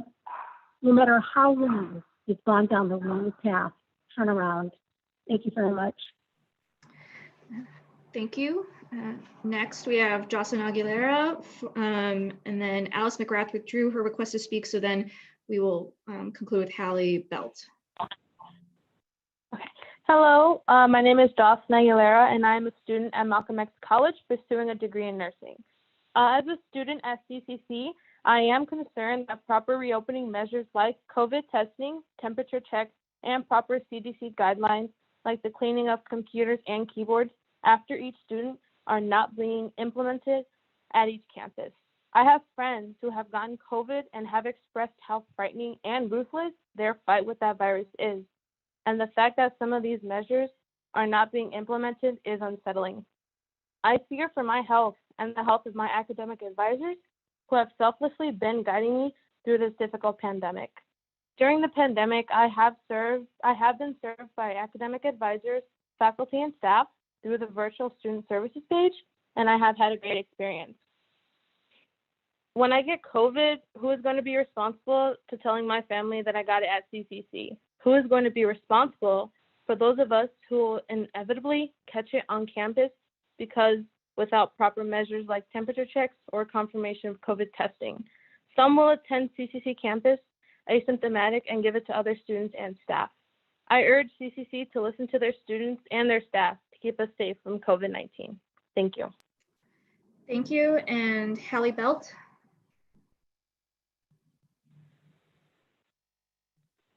Can you hear me okay? Yes, we can. Okay, great. My name is Hallie Belt, and I've been a lecturer in the English department at Harold Washington College since August of 2017. I typically teach 3 English composition classes during the semester. I don't normally teach in the summer, but in the spring of 2020, I had signed up to teach during the summer as well as the fall. Because of the pandemic and how uncertain our employment future is and how the students had tremendous challenges completing the spring semester after the transition to remote learning, I didn't have reasonable assurance that I'd be teaching in the fall, and all summer classes went to full-time faculty. Although I had unemployment benefits for about 6 or 7 weeks, on Tuesday, July 25th, I received a letter from IDE saying that a question had been raised regarding my eligibility for unemployment insurance benefits. Therefore, IDE had scheduled me for a phone interview on Thursday morning, only 2 days after I received the letter. I am teaching 3 classes in the fall, but the third class is a 12-week class and is not guaranteed. 2 of the classes currently, as of this afternoon, indicate they have 1 person in them, but in Brightspace, I am usually on the list, so that person might be me. I checked registration and the situation is the same. No one is in either class. I asked the English department chairs about when I would find out about students signed up and for my classes. One of the chairs wrote to me that it was hard to tell me about my classes or enrollment right now as everything is, quote, up in the air for students. She said they're hoping for a, quote, boost soon, but she also said that enrollment is down from years past. I got a letter from IDE on Tuesday, August 4th, saying I owe $7,800. I don't know what I will have to do to pay back that amount of money. Why is the burden of proof on the worker, on me? Why shouldn't city colleges have to prove that I'm not eligible? I love teaching at Harold Washington College because I feel as if I'm helping a lot of students and making a big difference in their lives. The students tell me how much they learn. Several students have even told me that they learned more writing, punctuation, and grammar in my class than they have throughout their entire education. However, I now feel that I need to find a different job, one that comes with benefits and much, much better pay. Thank you. Thank you. Chair Massey, that concludes this month's public participation.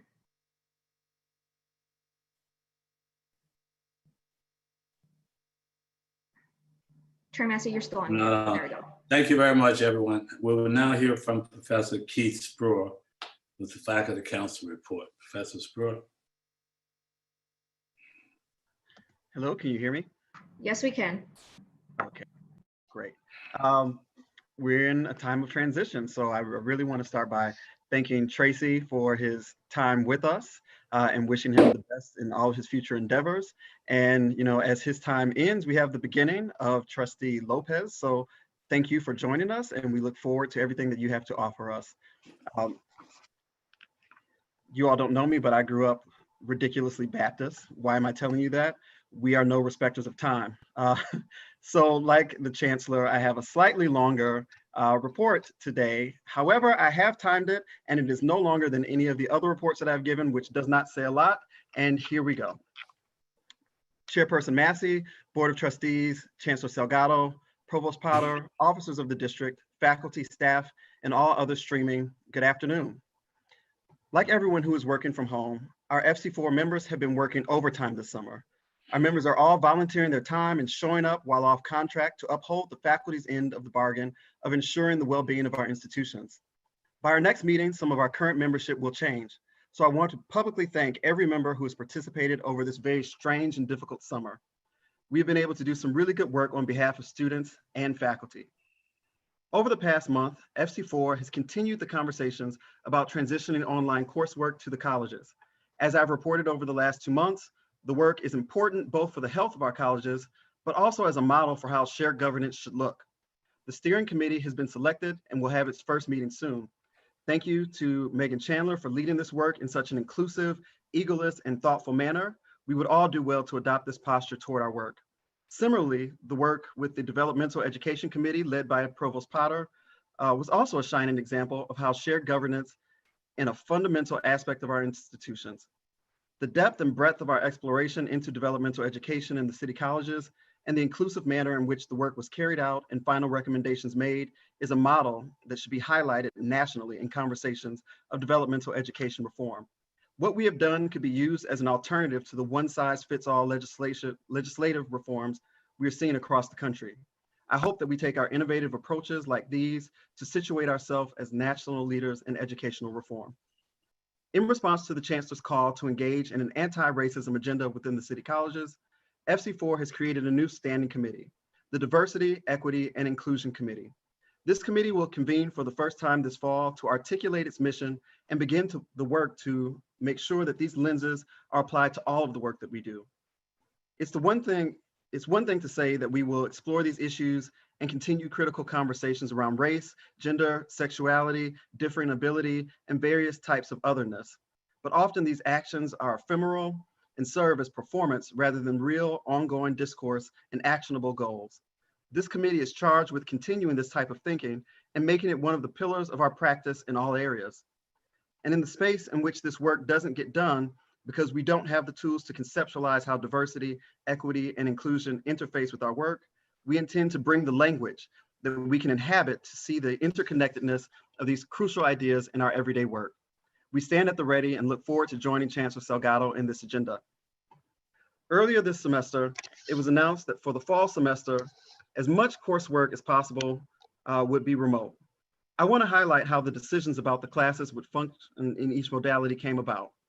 Essentially, these were very sensitive conversations in which faculty, in conjunction with our vice presidents, were able to marry their concerns for the safety of our students with the faculty expertise to create college-specific plans that faculty were comfortable with. This is the sort of privilege afforded to faculty because, in most cases, we situate the success or failure of students at the nexus of the faculty-student relationship. This relationship makes the value of the work of faculty easily recognized, and in this instance, esteemed. In this way, the considerate treatment we have received was owed to us by virtue of our role in the educational process. But this leads us to ask, what is owed to those who participate in the educational process but aren't in the classroom? Some have often used the metaphor of the theater to describe the working of higher education.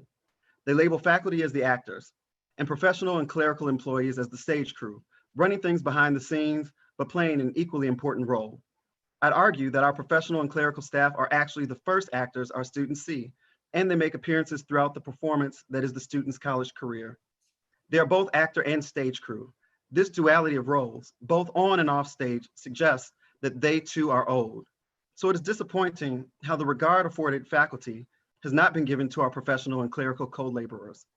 I want to be clear that FC4's purview is primarily the fundamental areas, including curriculum, methods of instruction, and those aspects of student life which relate to the educational process. We have labor unions to address labor-related issues. So what I'm discussing lives at the crux of the relationship between our labor practices and student life. While the individual college reopening plans suggest some amount of care was taken into the thinking about how to reopen as safely as possible, they neglect the reality that one, we were never closed. All of the critical functions of our institutions have continued from the safety of home. And two, reopening suggests that we are at a place in the lifespan of this pandemic in which we could or should offer services face-to-face, even in a limited capacity. There are two popular arguments for reopening related to students that were present in the Chancellor's report. First, that students are requesting in-person services, and second, that we limit access to certain student populations by not doing so. As a public agency, while we are careful to not act in paternalistic ways, we often have to balance the public's desire for personal autonomy and the greater good. Look at any public institution, us included, and there are very few things we do simply because the public requests it. So our response to this is utilitarian in nature, and it is one we make all the time. Student desire does not outweigh public safety. If we can ask people to wear masks and to physically distance as an effort to keep people safe, both measures that limit individual freedoms and curb personal desire, we can also ask people to stay home and where we can provide them with quality service virtually. Adding to this, many of our students are and live in multi-generational homes with essential and frontline workers. Many also take public transportation. With each person we bring into our buildings, we add layers of risk for our employees, our students, and their families. While we say that the risk is minimal, risk is risk. And if we know that we have the option to avoid it, we should. Telling students that they can come in if they like is giving the virus a standing invitation. In the absence of face-to-face appointments, students have been getting wonderful service in all areas virtually. And nothing about our operations has fallen apart. So I'm hard pressed to understand a rationale for the necessity to bring students, professionals, and clerical staff back now. The second argument, that we are limiting access to students who may be hindered by technology, has an obvious response. If the student is unable to navigate our systems virtually, how will they fare during the virtual semester? We're clear on the answer to that. They won't fare well. Instead of bringing employees back to our colleges, the solution is to improve the accessibility of our systems, empowering students rather than enabling them. The students, who often are disadvantaged by technology, are also often from demographic populations who have been most affected by COVID: minorities, older adults, and low-income individuals. The only seeming rationale for bringing them back to the physical colleges to enroll is to boost enrollment numbers in the final weeks before the beginning of the semester. If enrollment is the impetus, we can't ignore that besides the nationwide drop in college enrollments, many of our enrollment issues don't stem from COVID. They stem from poor choices that the City College's leadership has made in the form of reinvention, despite faculty's best efforts to stop it. Own and rectify that before levying the consequences of individualistically capitalist leadership against the lives of our students and staff. To this day, we continue to suffer from the vestiges of reinvention because they aren't vestiges. Reinvention is still very much alive and well, and to date, we haven't seen any substantive changes suggesting that we have any intention on changing course. The largest problem of reinvention was its neglect of the health and interconnectedness of programs at the individual colleges. As we approach the fall semester, we have to be conscious of this as we make decisions about enrollment management in the form of course cancellations. FC4 has had what we believe was a very productive conversation about course cancellations and the importance of strategic thinking about programs at the colleges at large. Indiscriminate cancellation based on arbitrary numbers is not an option now, and never should have been, particularly at our colleges with critically low enrollment. Canceling courses can lead to students leaving their home colleges and going to a college that has the courses they need. And once they are there, they often stay at the school that offers them everything they desire. The other option is, and we found this to be true during reinvention, students didn't move to the city college that held their intended academic or career focus. They stopped attending the city colleges altogether. And many didn't show up in clearinghouse data as attending other colleges outside of our systems either. What may seem like a simple course cancellation could be the end of a student's academic pursuits and the decimation of our programs and possibly our colleges. we must focus on retention over enrollment right now. To this end, FC4 has discussed and are in possession of a logic model to aid in conversations around strategic course scheduling in the event that a college doesn't already have a clear, logical, and inclusive way to engage faculty in the course cancellation process. Provost Potter has expressed support for this type of collaboration to establish clear and transparent processes at the respective colleges that will best suit them and their goals. To conclude, we should not place our efforts into investigating how to bring students and staff back to our colleges. While this may be expedient, expedience and safety in almost any line of work are at odds. Similarly, expedience is often preferenced for its economic value. If anything, we should investigate the questions of why we would be inclined to treat people like cogs in a machine, and why, in the face of their cries for their health and ultimately their lives, we would continue to steep our staff and students in the ambient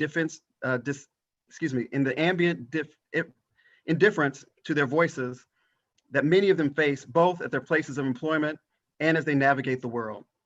In this time, what we need is a working methodology for how we carry out our daily tasks and our mission that is humanizing, that recognizes the realities of the current moment, and that respects the work of our professional and clerical staff as an integral part of the educational process. Both our students and staff have proven that they can manage things from home where they are safe. As the Chancellor said during his report, that our professionals and clerical staff take pride in their work. While this is true, it is disingenuous to couch that statement in a conversation about bringing them back to campus. It suggests both that they look forward to the harm that may befall them, making them complicit in their own victimization and exploitation, which is not the case. Let's not conflate their pride in their work with decisions that were often made in their absence and without their perspective. This concludes my report. Thank you very much, Professor Spruill. We will now proceed to review the items on the August 6th regular board meeting consent agenda. This month, all items for board action are on the consent agenda, with the exception of Resolution 1.03, which we have already acted upon. The substantive details have been posted on the board website consistent with our practice. The Assistant Board Secretary will provide guidance to the presenters. Assistant Secretary Kang, please proceed. Thank you, Chair Massey. Officers of the district, college presidents, and district staff, please prepare to provide your reports on the agenda items to the trustees.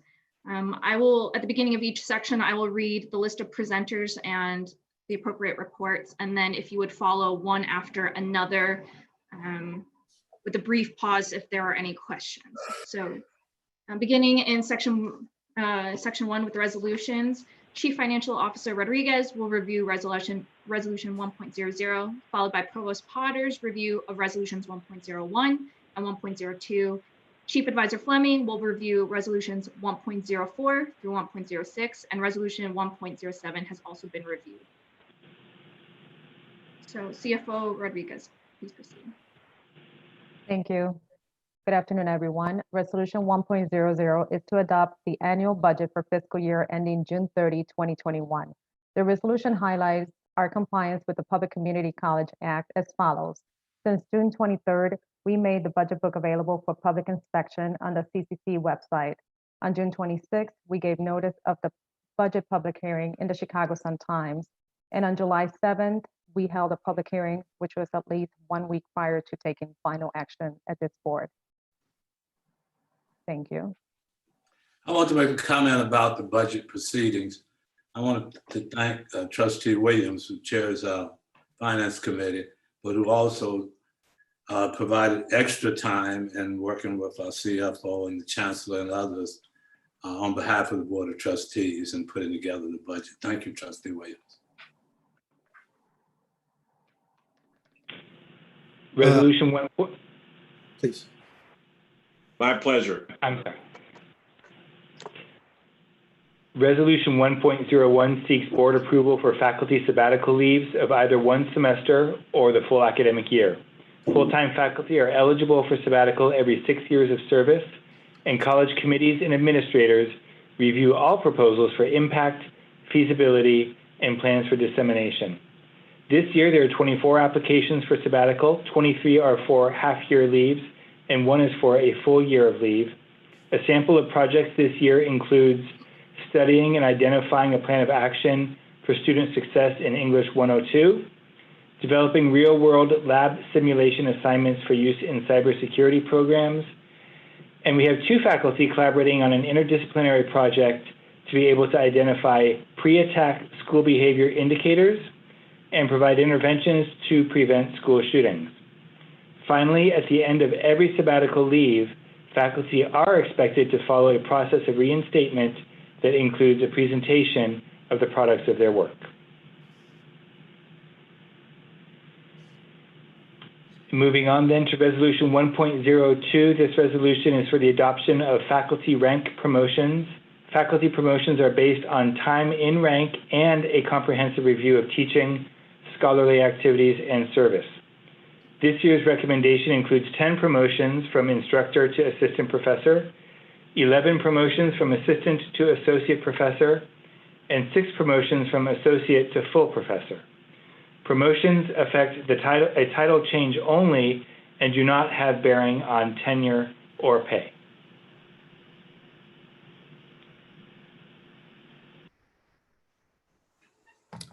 Thank you, trustees. Resolution 1.404 allows for the disposition of closed session minutes that have been reviewed and approved by the board in accordance with the Illinois Open Meetings Act.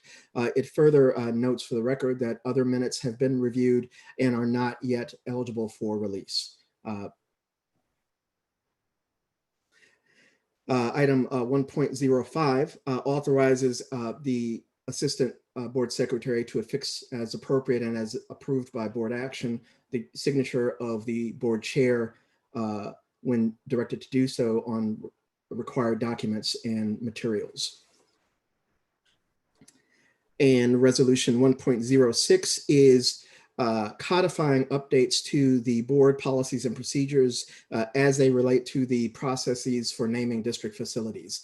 This resolution reflects the activities of the ad hoc committee on the naming of district facilities that was in place last year and follows closely to the principles that were identified by that body. Thank you. With no questions, CTO Dunning, please proceed with item 2.00. Good afternoon. Board item 2.0 is a request to approve the August 2020 personnel report. There are 42 actions on this month's report. They include 14 new and rehires, 19 promotions, titles, and salary changes, and 9 separations and retirements, including Board Liaison Flemings. This concludes this month's personnel report. Thank you. Chief of Staff Lugo, item 3.00. Good afternoon. Item 3.00 is this month's resource development report, which includes grants funded and received in the amount of $722,500 and new grants submitted in the amount of $12,031,933.50. Highlights include previously mentioned grant contributions to the Chancellor's Retention Fund, as well as our efforts around youth workforce partnerships with Chicago Public Schools and supports for students at risk of not enrolling in college over the summer. You'll see reflected in our new submissions, resources designated for partnerships that include Northeastern Illinois University, the Chicago Cook Workforce Partnership for our contact tracing program at Malcolm X College, supports for summer melt services in partnership with Chicago Public Schools and other youth serving organizations. Also included are submissions for our ongoing work with Youth Connection Charter Schools for middle college programs, early education programming through the Illinois Board of Higher Education, our partnership with the Illinois Department of Transportation for highway construction and career training, and adult education programs through the Illinois Community College Board. And if there are no questions, that concludes this month's resource development report. Thank you. Moving on to the agreements. I'll read off the reports. Associate Vice Chancellor Anthony will report on agreements 4.00 through 4.04. Provost Potter will review agreements 4.05 through 4.08. Chief Information Officer Martin will review agreements 4.09 and 4.10. Vice Chancellor Diley will report on agreement 4.11, followed by CTO Dunning's report on agreements 4.12 and 4.13, and President Sanders will review with Agreement 4.14. ABC Anthony, please. Thank you. Agreement 4.00 requests the board's authority to exercise the option to renew agreements with the listed vendors to provide job order contracting services for the repair, remodeling, and deferred maintenance projects for the district for the period of October 1, 2020 through September 30th, 2022. Each vendor may be awarded work not to exceed $1.8 million during the renewal term, and the total appropriation for all JOC projects during the renewal term shall not exceed $24 million.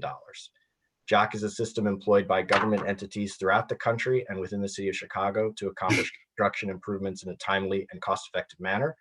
Typical projects include, but are not limited to, room build-outs and space renovations, roof repairs, electrical and plumbing work, and mechanical upgrades.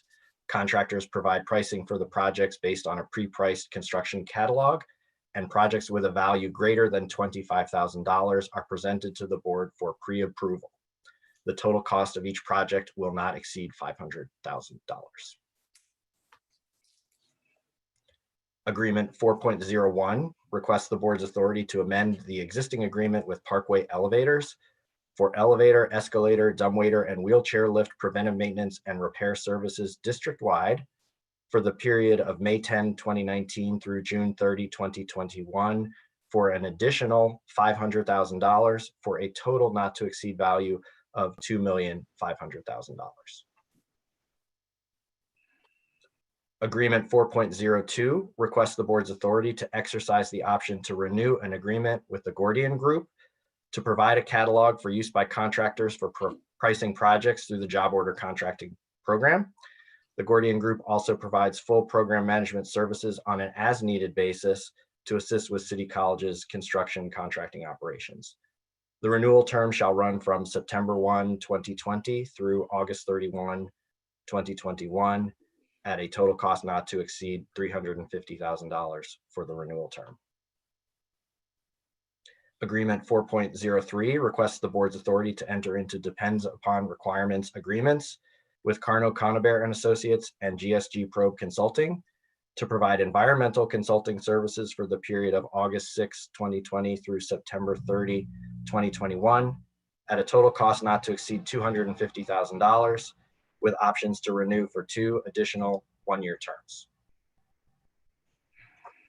Agreement 4.04 requests the board's authority to execute depends upon requirements agreements with Jones Lang LaSalle Americas, CBRE, Cushman & Wakefield, and MB Real Estate Services to provide real estate brokerage and consulting services for the period of August 6, 2020 through July 31, 2023, with 2 options to renew for 1 year each.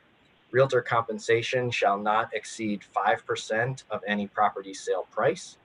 And for any consulting services outside of a property sale, total cost shall not exceed $100,000.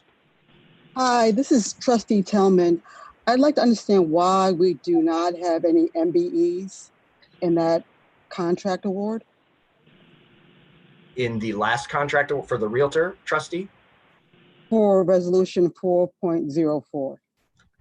The Realtor firms have made a commitment to the purchasing department to provide full MBE participation with each project. Because they do not know the projects that will be assigned to them. They're not naming the specific firms now, but their MBE participation will be used as a criteria for selection at the time a project is presented to them. I guess I'm asking, why don't we have any MBEs as a prime contractor? This contract was publicly bid and awarded by the city of Chicago, and we are utilizing the joint purchasing agreement to use the same firms awarded in that public bid. So you're saying we didn't have any choice because that's what happened with the city? These are the firms that were awarded the contract for brokerage by the city of Chicago, yes.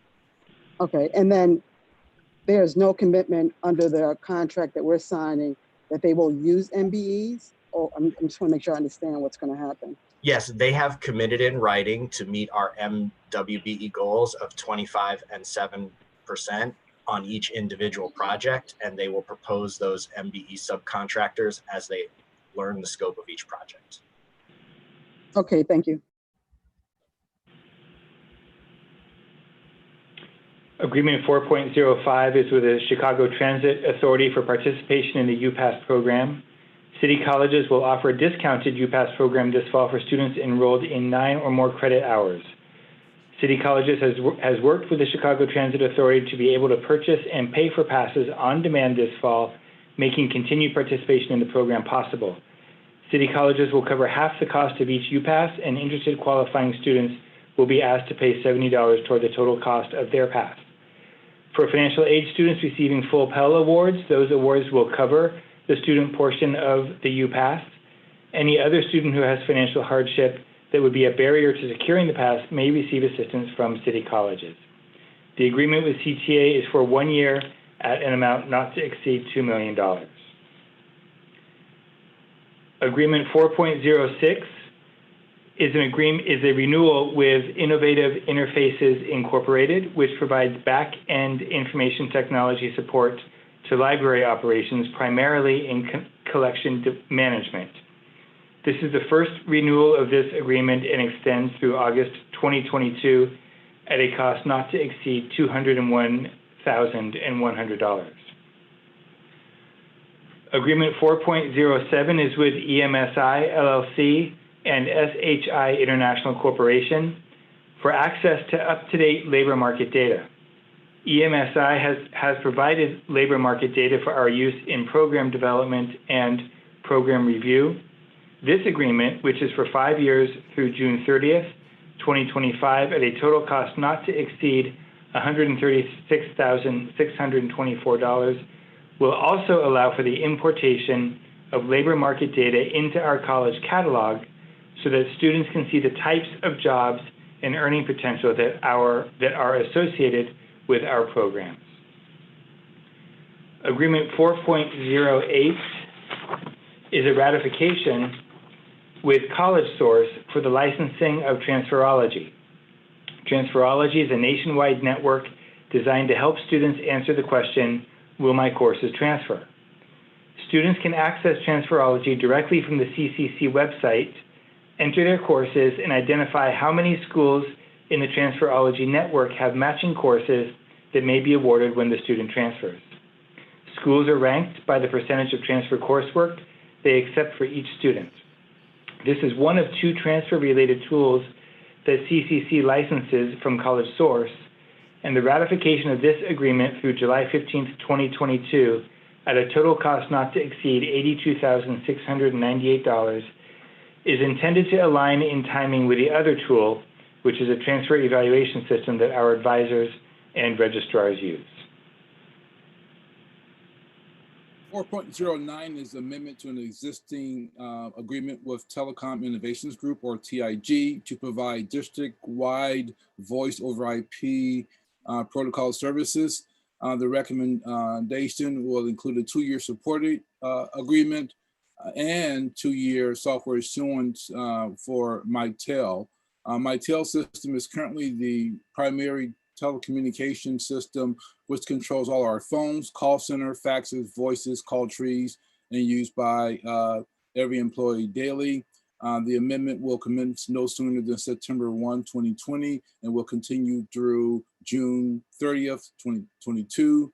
The additional $250,000 in authority will be incorporated with a total cost not to exceed 2.844 2.8 million.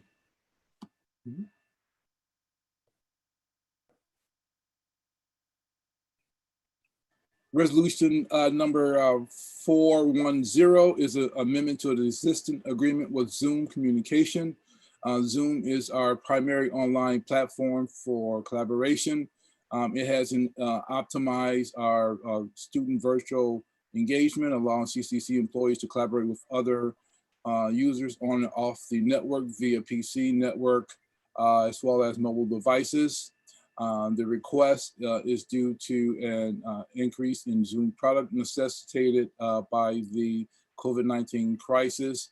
The amendment to the agreement will go in July 1st through 19th through the June 30th, 2022, for an additional $1,000 in authority to the current product at a cost not to exceed $213,500. Agreement 4.11 is a request to authorize the execution of an agreement with Bark Design and their MBE certified subcontractor, Flower Communications, for design, copywriting, and copy editing services for print and digital for the period from August 6th through November 30th, 2020, at a total cost not to exceed $95,400. The specialized skills of Bark Design and Flower Communications are needed to launch CCC's strategic framework in this calendar year. The deliverables will be design and copy development to launch a strategic website and related print collateral to showcase CCC's strategic planning. Thank you. Item 4.12, requests the board's approval on an agreement with LinkedIn for job wrapping, job slots, and recruiter seats to advance, advertise vacancies, and recruit prospective applicants. The request is for a term of July 28, 2019 through July 27, 2021, that is combining the two renewals at a cost not to exceed $62,979.60.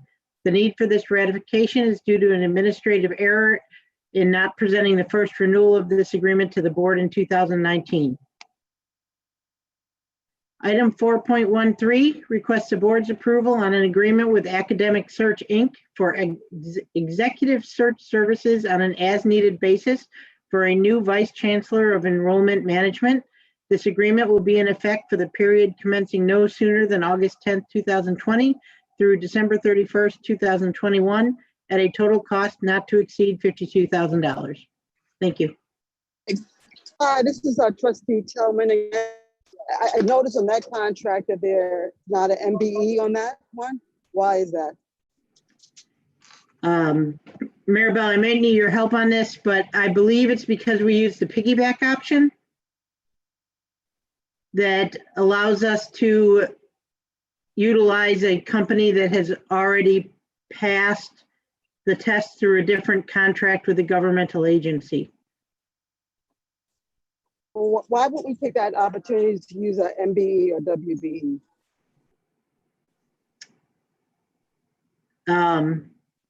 I'll answer that.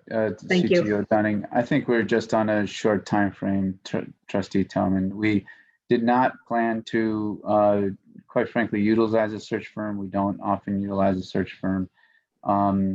You know, we did put this out and got a number of resumes, and you know, we're not very satisfied and figured this time around we really do need to get a search firm. And I did ask the team to, you know, produce that in a very short time window. So, you know, the other option obviously is to, you know, go through a more extended procurement process that we would operate ourselves and would just delay the hiring of this critical position.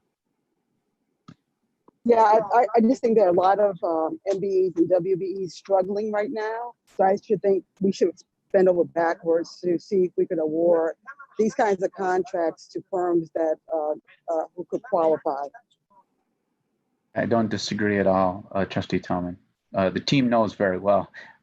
Anybody here on the phone knows my perspective about this, understands when these items come to me, the manner in which I handle them as it relates to not having MBE and not taking advantage of these. This is one situation where I did ask the team to, you know, accelerate the finding of resources to get this position in place.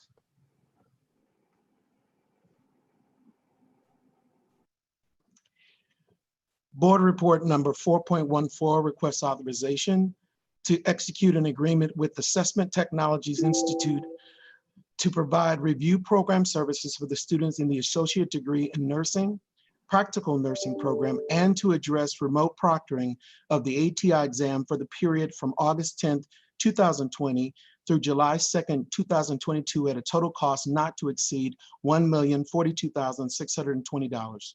The ATI Essential Bundle Package will provide 2020 to 2021 cohort students with the best tools to prepare for success in a blended learning environment. This allows the CCC School of Nursing at Malcolm X to address COVID-19 impacted cohorts as well as traditional cohort experiences. Use of the ATI Comprehensive RN and PN nursing curriculum has aided our program in the attainment of the nationally recognized ACEN accreditation through the year 2025. As well, it has played an important and sustained role in the outstanding board pass rates posted by our students that have consistently met or exceeded national averages for both programs. Thank you. Moving on to purchases, ABC Anthony and President Hollingsworth will review purchase 5.00, followed by Provost Potter with purchases 5.01 through 5.03, and President Potash will review purchase 5.04. Thank you. Purchase 5.00 requests the board's authority for the monthly job order contractor construction projects to be performed by the listed contractors. Board Report 33312 authorized the utilization of JOC as a construction delivery method to perform renovation services, deferred maintenance, and repairs. This month's report lists one project at Olive Harvey College for a new greenhouse for a total not to exceed amount of $487,029. And at this point, I will turn it over to President Hollingsworth to talk more about the project. Thank you, ABC Anthony. I think most of you all are aware that CCC is applying for the ICCB vocational pilot license, which will allow us to teach a cannabis curriculum and provide a certificate of completion from the state of Illinois. Because we receive federal funding, CCC is prohibited from growing cannabis on site. We have had the good fortune of partnering with Momentum's lab, who will grow cannabis at their facility, We know how important it is for our students to have a hands-on experience with the cannabis plant. Within our greenhouse, however, we plan on growing hemp and providing our students with an opportunity to learn greenhouse management as well as horticulture. Our partner, Cresco Labs, has been instrumental in assisting us with ensuring that our greenhouse space aligns with our curriculum and provides the best instructional experience for our students. The greenhouse will initially start with our hemp program, but it will also give the city colleges the opportunity to develop and launch our newly proposed urban agriculture program. In the spring of 2020, City Colleges of Chicago was afforded the opportunity to enroll over 110 students in our cannabis dispensary operations certificate program. Thank you. Purchase 5.01 requests board authority for the issuance of purchase orders to the vendors listed for student access to testing related to CCC's adult education program. The tests are the TABE and CASAS, which we use for placement and level gains, and the high school equivalency GED and HiSET exams. The requested authority is for 3 years at a total cost not to exceed $500,000 annually. Purchase 5.02 is for the issuance of purchase orders to EBSCO Publishing, which provides the front-end searchable catalog and access to periodicals, databases, and ebooks intended to meet the needs of CCC students. This request is for authority for 1 year through August 31st, 2021 at a total cost not to exceed $430,000. And purchase 5.03 is for the issuance of purchase orders to Gale Cengage Learning to purchase print and electronic resources for CCC libraries. Cengage is our vendor primarily for reference and instructional materials at our libraries. This request is for authority for 1 year through August 31st, 2021 at a total cost not to exceed $150,000. Good afternoon. Item 5.04 seeks the board approval for the purchase of a 5-axis Haas mini mill with Midwest Machinery Resources at a cost not to exceed $51,380. This piece of machinery will be of great value in updating and improving the advanced manufacturing program at Humboldt Park. And on its purchase, it will have an immediate impact this fall semester. Thank you. If there are no questions, Chair Massey, that concludes this month's board reports. Thank you very much. Trustees, we'll be ready to vote in a minute. Does anyone have any questions or comments on any of the items listed, that we just described, or would any trustee like to request separate action on any of the items?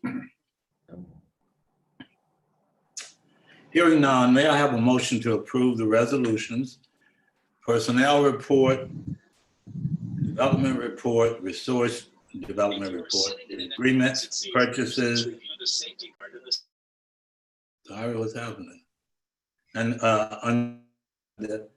as identified as part of the printed agenda on a single roll call vote. May I have a motion, please? So So moved. And a second? Second. Would you call the roll, Assistant Board Secretary Kane? Vice Chair Swanson, Approved. Secretary Davis, Approved. Trustee Lopez, Approved. Trustee Tellman, Approved. Trustee Williams, Approved. Student Trustee Thomas, Approved. Chair Massey. Approved. So Chair thank you Massey. all very much. Let the record show that the resolutions, Chair Massey. personnel report, the resource development reports, the agreement purchases and legal invoices included on the August 6, 2020 as consent agenda have all been approved. Chair Massey, excuse me, it was my error. I skipped over General Counsel Gowen and the legal invoices in the review of reports. So we need her to review it real quick. Okay, well, why don't we do that? Item 6.00 requests approval of legal invoices totaling $290,270.43. Such invoices cover litigation, labor and employment, higher ed, and corporate matters. We need a separate motion for that, right? Yes, sir. Do it. We do. Someone move that? Move approval. A second? Second. Call the Second. roll. All right, Vice Chair Swanson, Approved. Secretary Davis, Approved. Trustee Lopez, Approved. Trustee Tellman, Approved. Trustee Williams, Approved. Student Trustee Thomas, Approved. and Chair Massey. Approved. So now we can say that the record showed that the resolutions, personnel report, resource development report, agreements, purchases, and the legal invoices included on the August 6th consent agenda have been approved. So this concludes what we expect to be our substantive work in open session today. However, and in accordance with the Illinois Open Meetings Act, the board may hold a closed session for the discussion of matters related to a number of specified topics. Today's closed session will be for discussion of matters related to 2C1, the appointment, employment, compensation, discipline, performance, or dismissal of specific employees of the public body or legal counsels for the public body. 2C2, collective negotiating matters between the public body and its employees or their representatives, or deliberations concerning salary schedules for one or more classes of employees. Security procedures, school building safety and security, and the use of personnel and equipment to respond to an actual, a threatened, or a reasonably potential danger to the safety of employees, students, staff, public or public property. And 2C21, discussion of minutes of meetings lawfully closed under this act, whether for purposes of approval by the body of the minutes or semi-annual review of the minutes as mandated by section 2.06. May I have a motion to go into closed session with a roll call vote? A motion, please. So moved. Moved. Second. Second. Assistant Secretary Kane. Vice Chair Swanson, Approved. Secretary Davis, Approved. Trustee Lopez, Approved. Trustee Tellman, Approved. Trustee Williams, Approved. Student Trustee Thomas, Approved. Chair Massey. Approved. So let the record show that the Motion has been approved. For those of you who remain viewing the live feed, it will stay active, although you will see a notice that the board is in closed session. We will return to formally adjourn today's proceedings, but we will not have any business to conclude. For those of you who decide to depart before we return today, thank you for joining us. And I will note you can look to our website at www.ccc.edu for information on our next meeting. Let the record show that the closed session meeting has been approved. Trustees, please connect to the closed session and we will be back. Let's take, say, 5 minutes to give people time to change to the new website. Okay? So we will leave this meeting and readjourn.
Okay. Okay, I lost my board. There we are. We can hear and see you, Chair Massey. All right, I can see you guys. We need a few more board members. Yes, we need 2 more. 2 more board members. I think Deb is gone because she had to take off. No, she had gone. Yes. But we had 5 anyway, right? Right. We had- We would have been, we'll be fine. 1. Yeah, okay, we need 1 more, right? Yeah, we just need 1 more. Who else? Trustee Williams or Secretary Davis.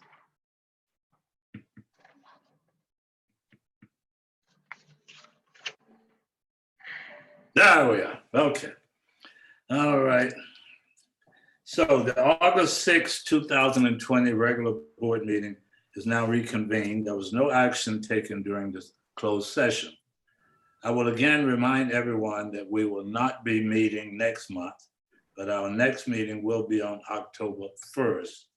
We will provide updates on our website at www.ccc.edu as they relate to our next meetings or any changes to our existing plans. Now, there being no further business to come before the board, may I have a motion to adjourn? Motion, please. So moved. Second? Second. All in favor? Aye. Aye. Thank you. Thank you all very much. Stay safe. Thank you. See you Likewise. in October. Thanks again, Tracy. Yep.